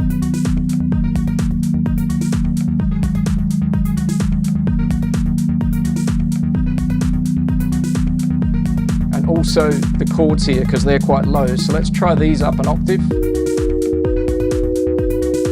Better for the bass line, and maybe we can have that sub oscillator back.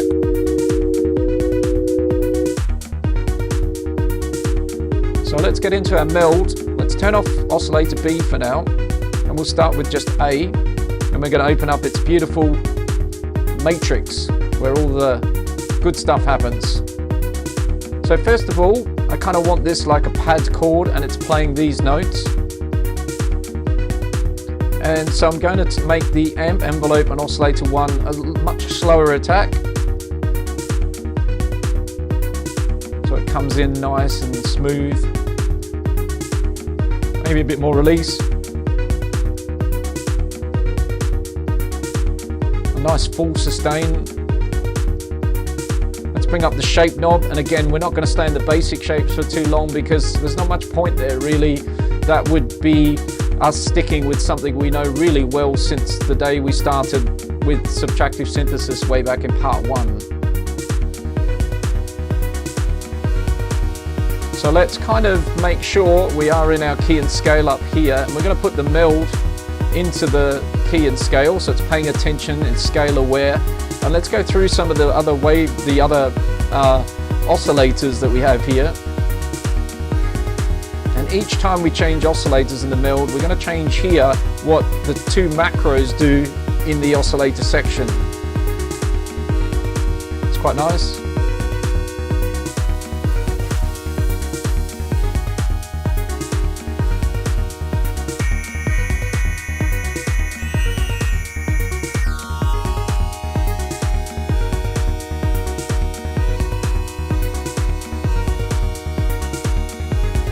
So you can hear lots of nice starting tones here.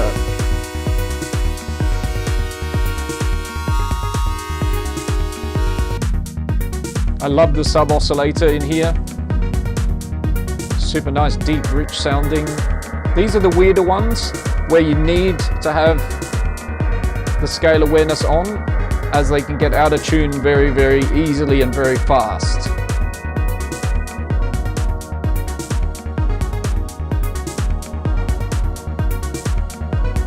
That sounds to me like a nice starting point here.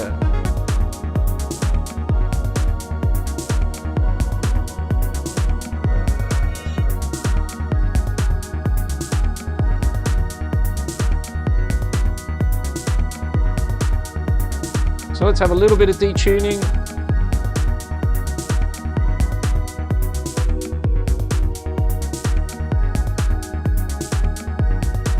Now we're going to take a look around at the modulation possibilities here. So here's our oscillator A and the oscillator section, and as I said, each oscillator that you choose from this list here, some of them, as you can see, are needing to be scale aware for when you're moving around the motion and space depending on the oscillator, so it's a good idea to put the scale awareness on. And as you can see, as I spoke about, each of these first two macros change depending on which oscillator you're working with. Amp envelope's pretty straightforward. Tack decay, sustain release. We've made it a nice smooth kind of pad-like envelope here.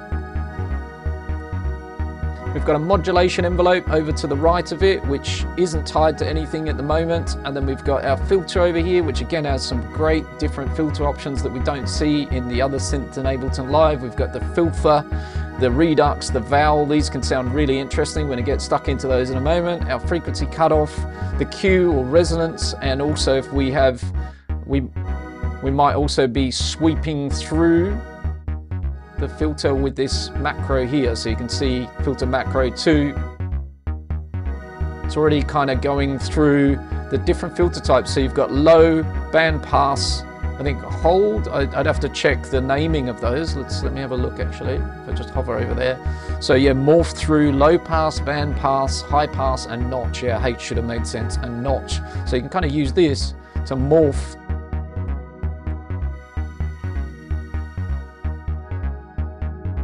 through all the different filter types, and that's pretty cool as well. So there's lots of hidden little gems here on the, filter section. Okay, so what else do we have? We've got over here our volume, that's pretty straightforward. Tone, we've got stacking over here, which we might turn to 2. So we're going to stack 2 lots of oscillators. For oscillator A, we've now got 2 voices, and that adds more depth to the sound. So you can kind of hear. You can even go to 3. Let's go 2, and let's have a bit of drive. And now let's play around with the modulation a bit. So let's maybe say, try modulating the sustain a little bit of the amp envelope. So we can see it down here, amp sustain in our matrix has shown up once I've played around with it here. And let's maybe have LFO2 doing that movement. So if we go to the LFO page, we've got in the meld here 3 LFOs. LFO2 is more or less just a standard sort of LFO with some different shapes. Can be note synced, can work in frequency, pretty straightforward, and it can be assigned wherever you see in the matrix here LFO2, and you line it up and away you go. LFO1 has its own LFO FX. So modulating the modulator already can start to happen here, where what happens in the LFO1 FX is also applied to LFO1 directly. And again, we see those pop up here, 1, FX, and 2. So if I just use 2 as a fairly straightforward sine wave on the sustain, I get that feeling.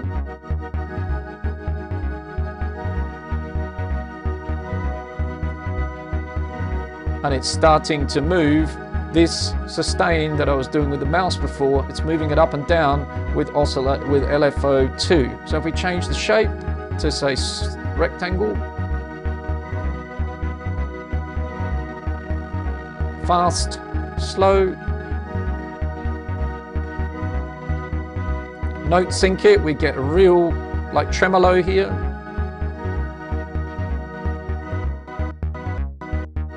Like a gated sound. It's quite nice. Slower.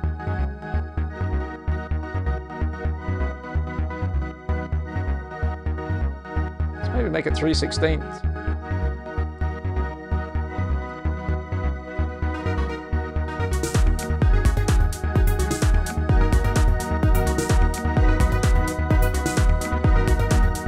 Once you've sort of set up that LFO2 to do what it's doing now, I'm kind of tied to that, right? So if I use that somewhere else, it's already set up and it's going to keep that same setting to something else. But of course, we've got 2 other LFOs here. So again, much as I did with the wavetable, I kind of like to set them up so they're doing quite different things, so I can apply them to different places. I think that's a really good tip, so that you can have one kind of a little bit faster and one a little bit sort of slower, different waveforms, so you can kind of think about how you might want to use those in different locations. Similarly, I think we can get, what do we have here? We've got sine, triangle, saw up, saw down, rectangle, and sample and hold as well, which is pretty cool in LFO2. So again, that's a more unique movement there. The sustain. Let's try that on the filter frequency, LFO2.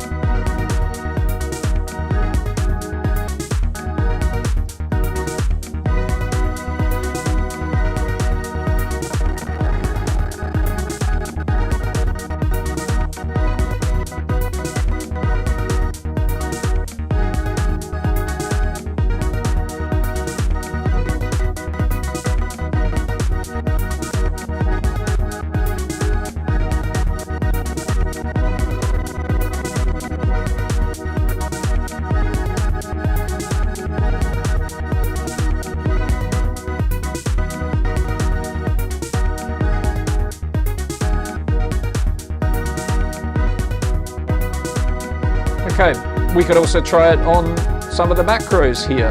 So just sticking with LFO2, we know at the moment, so this is an idea for you here. So we know LFO2 at the moment is sample and hold.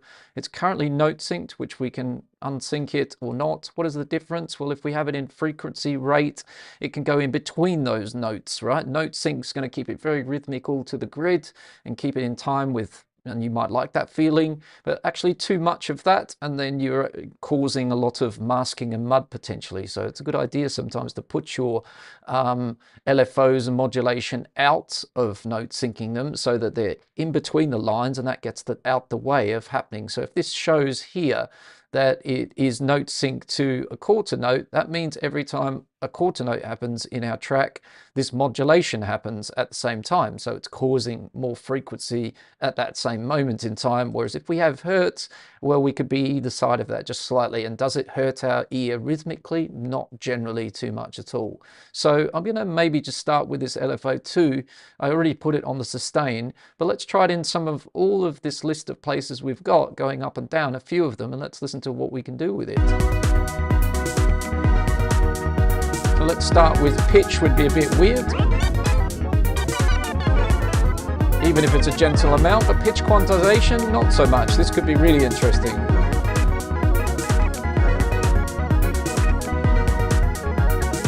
Depending on the oscillator. In this case again, not really working. Oscillator 1 macro is the motion here. Pretty subtle.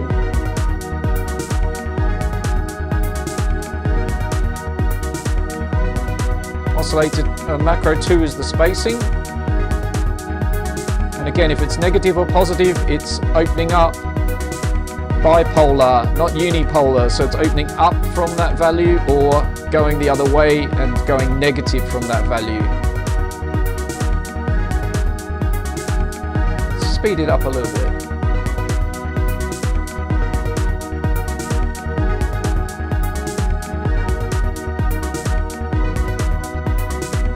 So where were we? About here somewhere.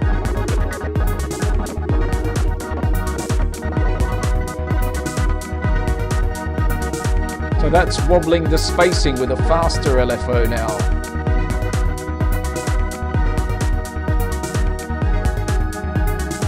Just a little bit of movement. Okay, filter macros. We looked at those a moment ago.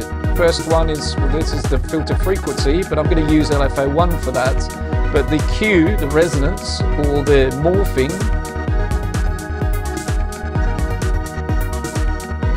so that's moving the resonance, and that's quite nice.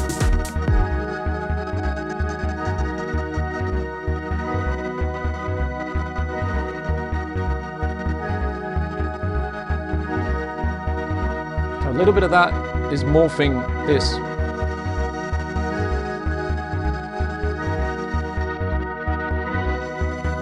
And you can hear, if we change it here, that's going to change then that modulation. Now it's much more rhythmical.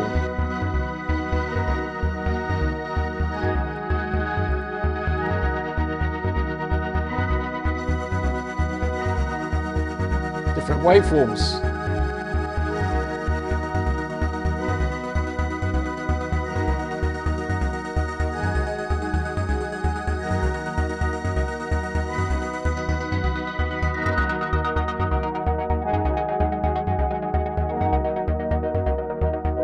That's nice. So that is now a saw down note sync to 16th, modulating this resonance, and it's still doing the sustain down there. So I've just been playing with LFO 2 only.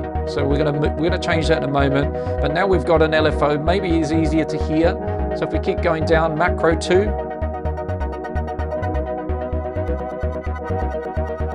Also really interesting, which is morphing this filter around the place between low pass, band pass, high pass. That's a pretty cool feature as well.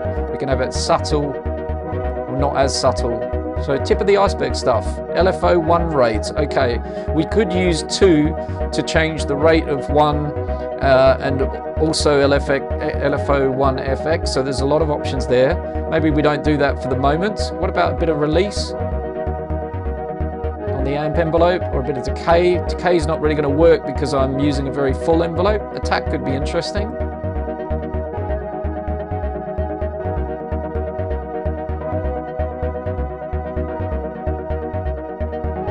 So that's wobbling the attack of the envelope a little bit, and if it's negative, it's making it more plucky. If it's this way, it's slowing the envelope down. So it's pretty cool. We're getting lots of like interesting, just little subtle things happening here. Quite like it, making the attack a bit pluckier. All right, so that's enough with LFO 2 for the moment. Let's leave that as it is. Now let's look at LFO 1. So let's say we put that on the frequency straight away. So we're up here.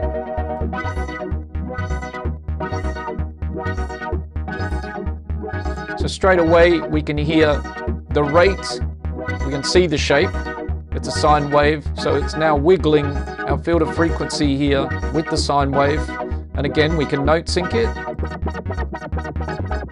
Eighth notes, say it's quarter note.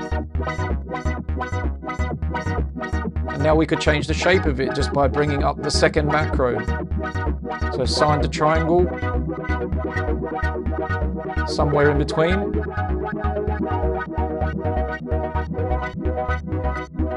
Saw down, saw up. And then all the way around to a square. And if you have the fold knob, you can see what that's doing.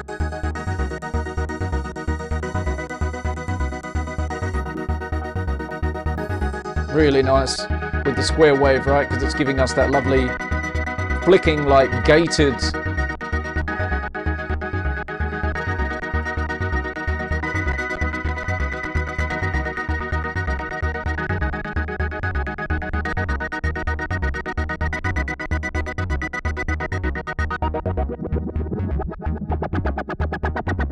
So all sorts of fun you can have there. So now we've got a fast 16th square wave moving our filter frequency cutoff.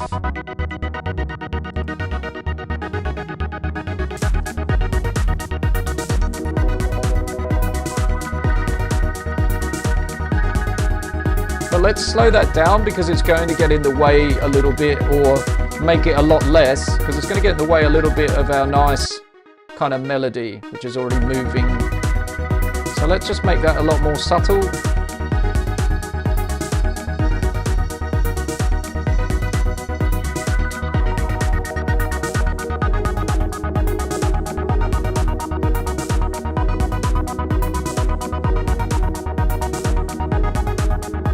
And let's also now maybe have a look at LFO1 on some of the macros.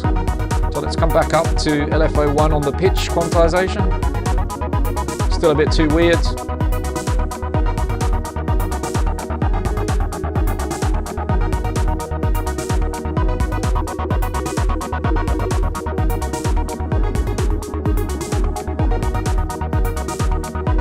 I think I would prefer to move those a little bit with my LFO2. That's the reason that's a little bit different. So let's have that.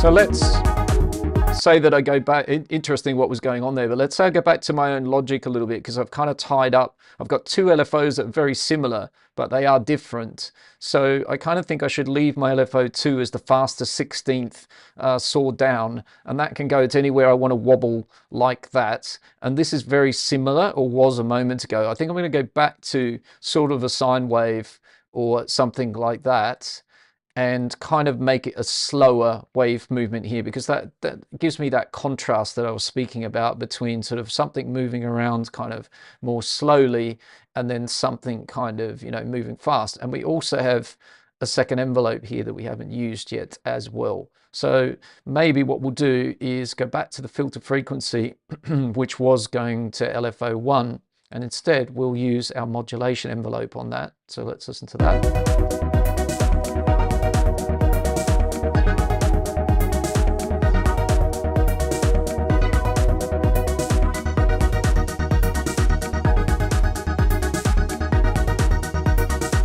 And then my slower LFO could do something like maybe the panning over here. So LFO1 on the panning a bit.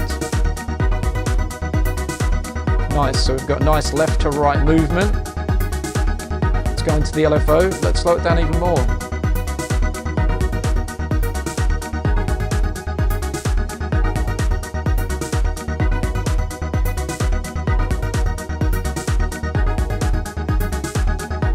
And we keep it like a sine wave. And if we look at LFO1FX, if we start playing around with that, that then modulates what happens in LFO1. So we can do all sorts of fun stuff in here. Fade it in, which is quite nice, but we can also access all of these different things.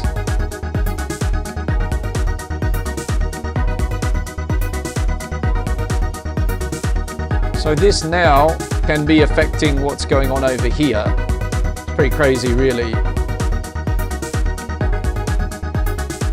So these two are sort of tied together. If you're moving this around, you can see that, right?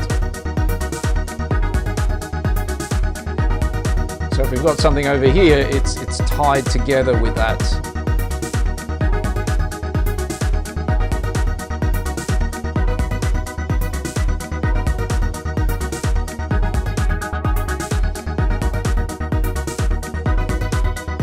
Okay, so oscillator A, it's got a bit of modulation going on. We've kind of made a bit of a decision to use LFO1 for now as a sort of slow sine wave. It's working on the panning a bit.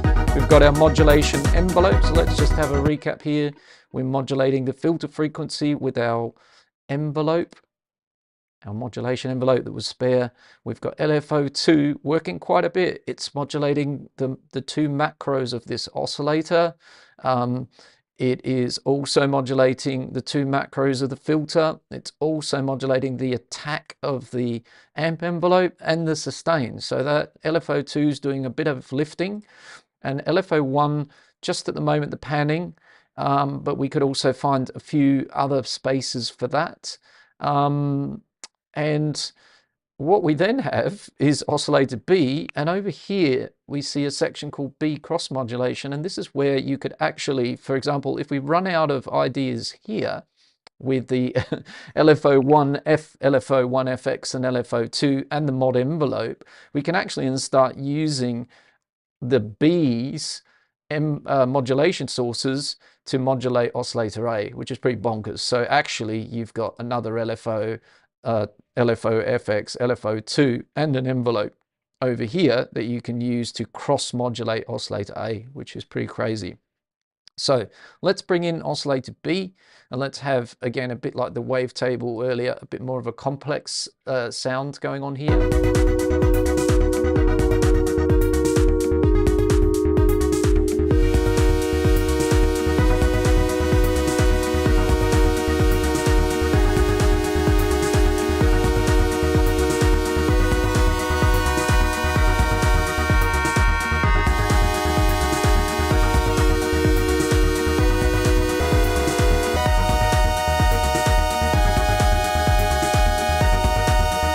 Bring its volume down a bit.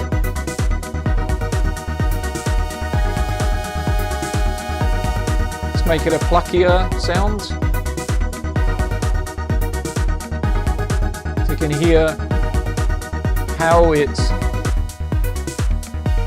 triggers differently to oscillator A. So what happens before A decays down, you can have it decay really fast and no sustain, or a little bit more.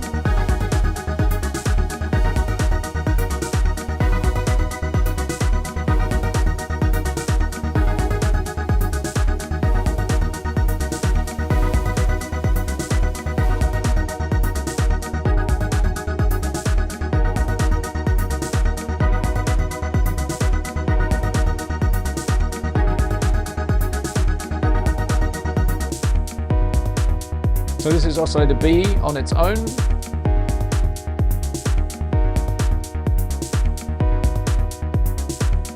So let's go into the modulation section of that oscillator here. Let's maybe again have a little play around a little bit with some different oscillator ideas, LFO ideas. So maybe we'll have a fast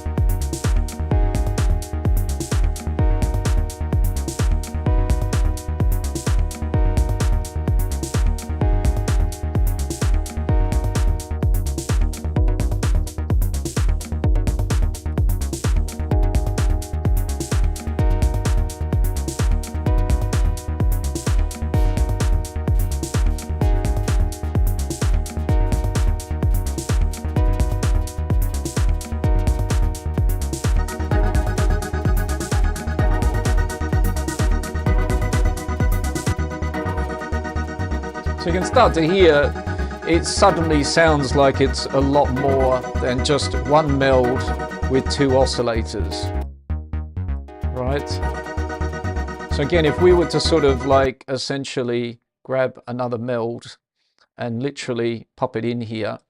So let's say we just close this down a little bit for a second, pop another meld in here. We're not going to get to the wavetable on this pad, but I don't think we need to. We use the wavetable on the ARP lead, so we're going to just pop that out of the rack.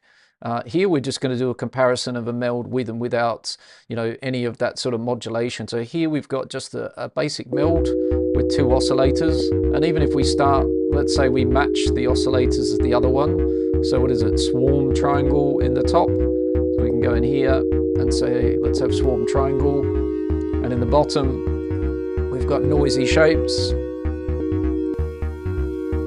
and then we move these guys a little bit. So it's a nice sounding stack of oscillators, I think, that combination. And I moved the volumes around a little bit, turned down B. But now we're going to compare for sort of envelopes and movement.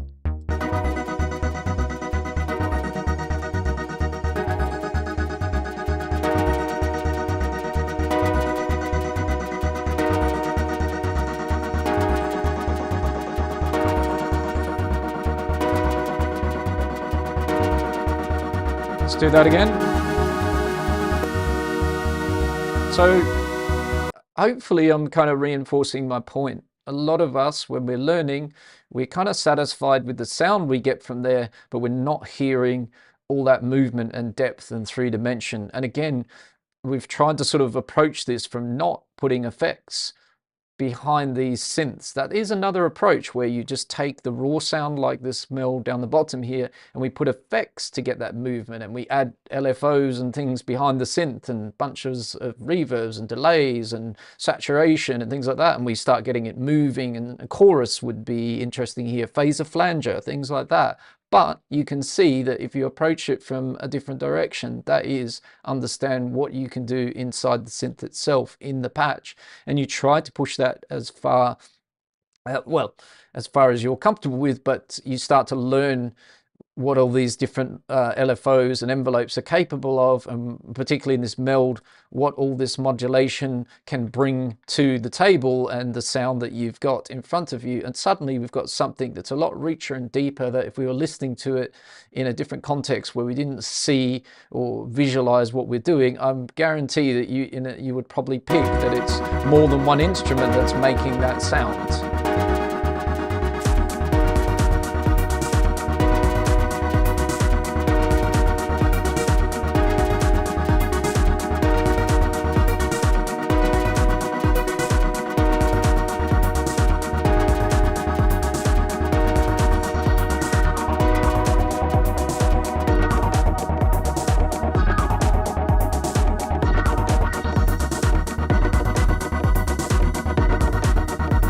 So let's try a run on meld.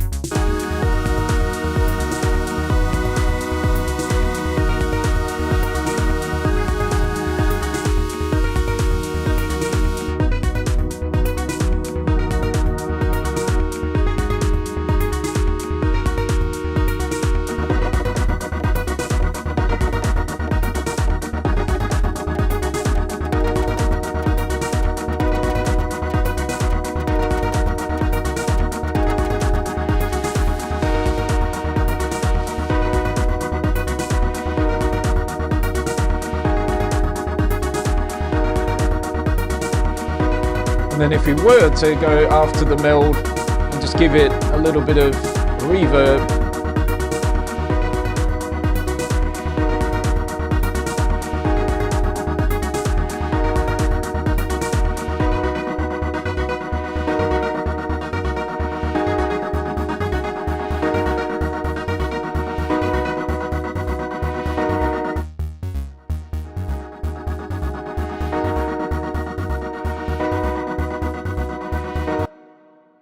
so, Adrian Dantas, modulation is game-changing in my opinion. Yeah, my honest opinion, I absolutely agree with you.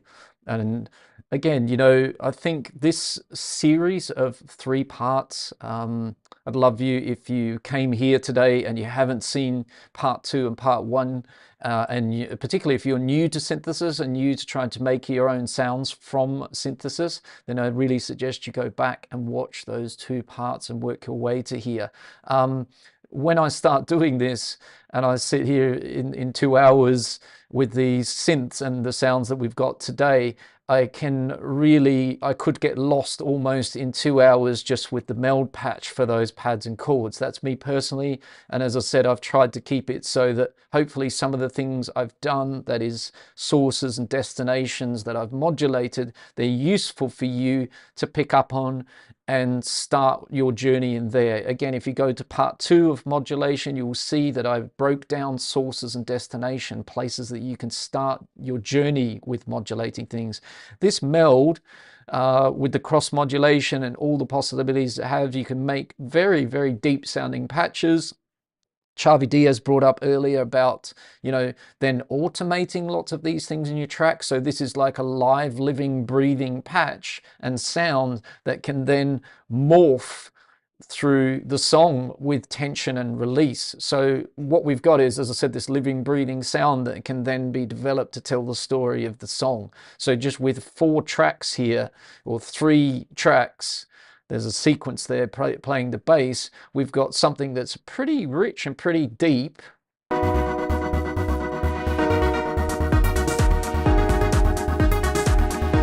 And we've treated ourselves to a reverb and an echo, and that's it. We'll just take that limit off for a moment, just seeing what we've got going on there.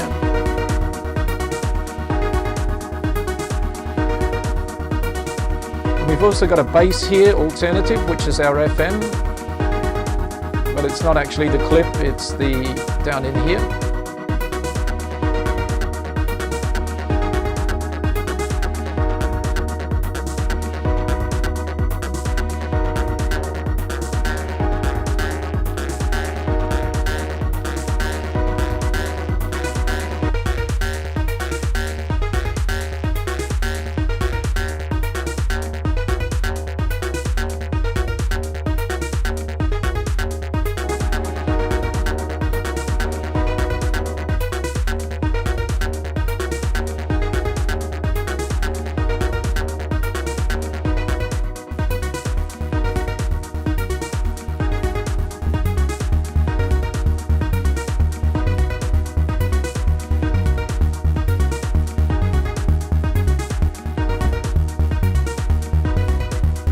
Bit of raw just to bring out that bass tone a bit on the drift.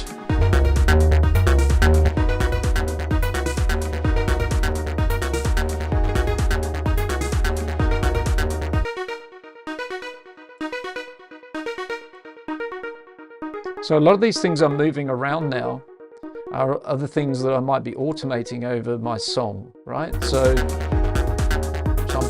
I'm opening and closing my wavetables, the leads, filter on the bass track. Again, I'm playing around with the cutoff of the FM synth. Also the tone, the time parameter is really interesting on the bass line.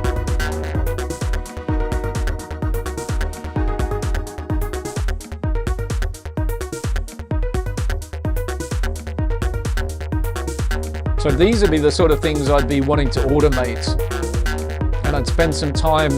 And when you build the patches like I'm doing, you also can kind of understand that as you're going along. So I'm making a mental note of that, and if it's not a mental note, I might write it down. But because I'm building all these sounds from zero, I kind of know that, oh, okay, I've played around with that, and that's sort of something that I would automate. So hopefully that helps as well when you're thinking about that.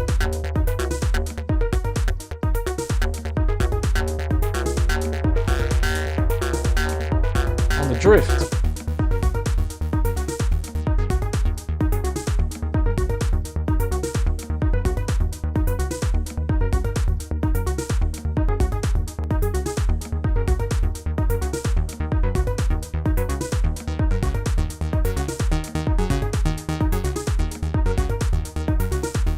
So again, searching my way through oscillators, one level difference between this really rounded analogy bass versus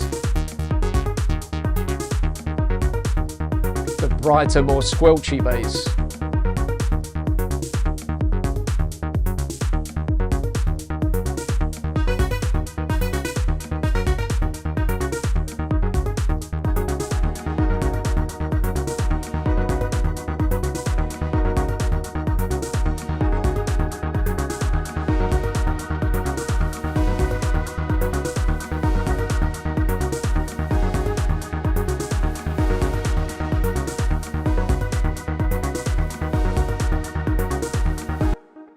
Yes. Well, on that note, I'm just going to have a quick check-in on the chat. I see Adrian's been busy with some comments there.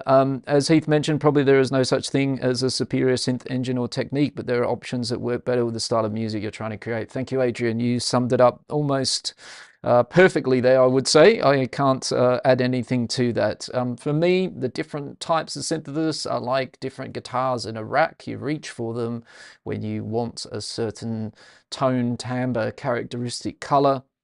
There's all sorts of possibilities here, so I probably will do a follow-up for this in the future, where today's episode was the kind of final pro level of the 3 parts, but there is more. You know, we can layer these synths together, different synths, the meld with a wavetable or the drift with an analog. The possibilities are endless, and as I said, we've sort of hopefully kind of nailed down a bit of, if you're new to modulation, sources, destinations, and ideas for that, but we can run with that and go very, very far. And this meld being the last of Ableton's newest synths, looking at the capabilities it has, as I said, if that's the direction we're going in, well, you know, happy days in terms of making your own sounds. I mean, Ableton is very, very powerful under the hood.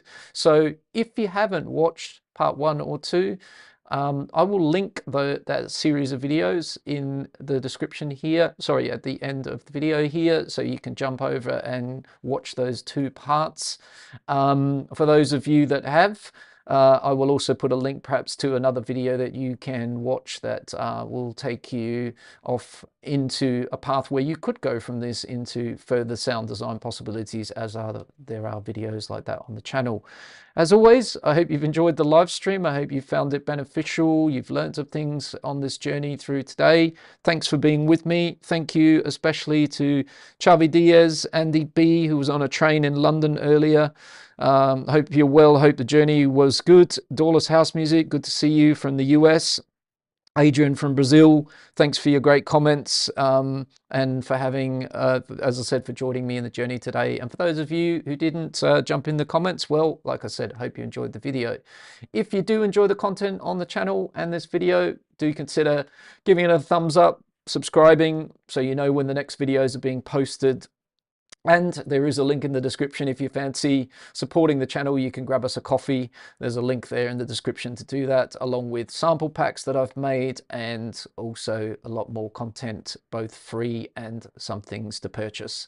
So wishing you a great rest of your weekend. Stay safe, enjoy your Sunday, and have a great start to the week. And I will catch you in the next live stream next Sunday at the same time, 3 p.m. Central Eastern Standard. Oh, no longer standard Central Eastern time as we plunge into winter. So take care of yourself.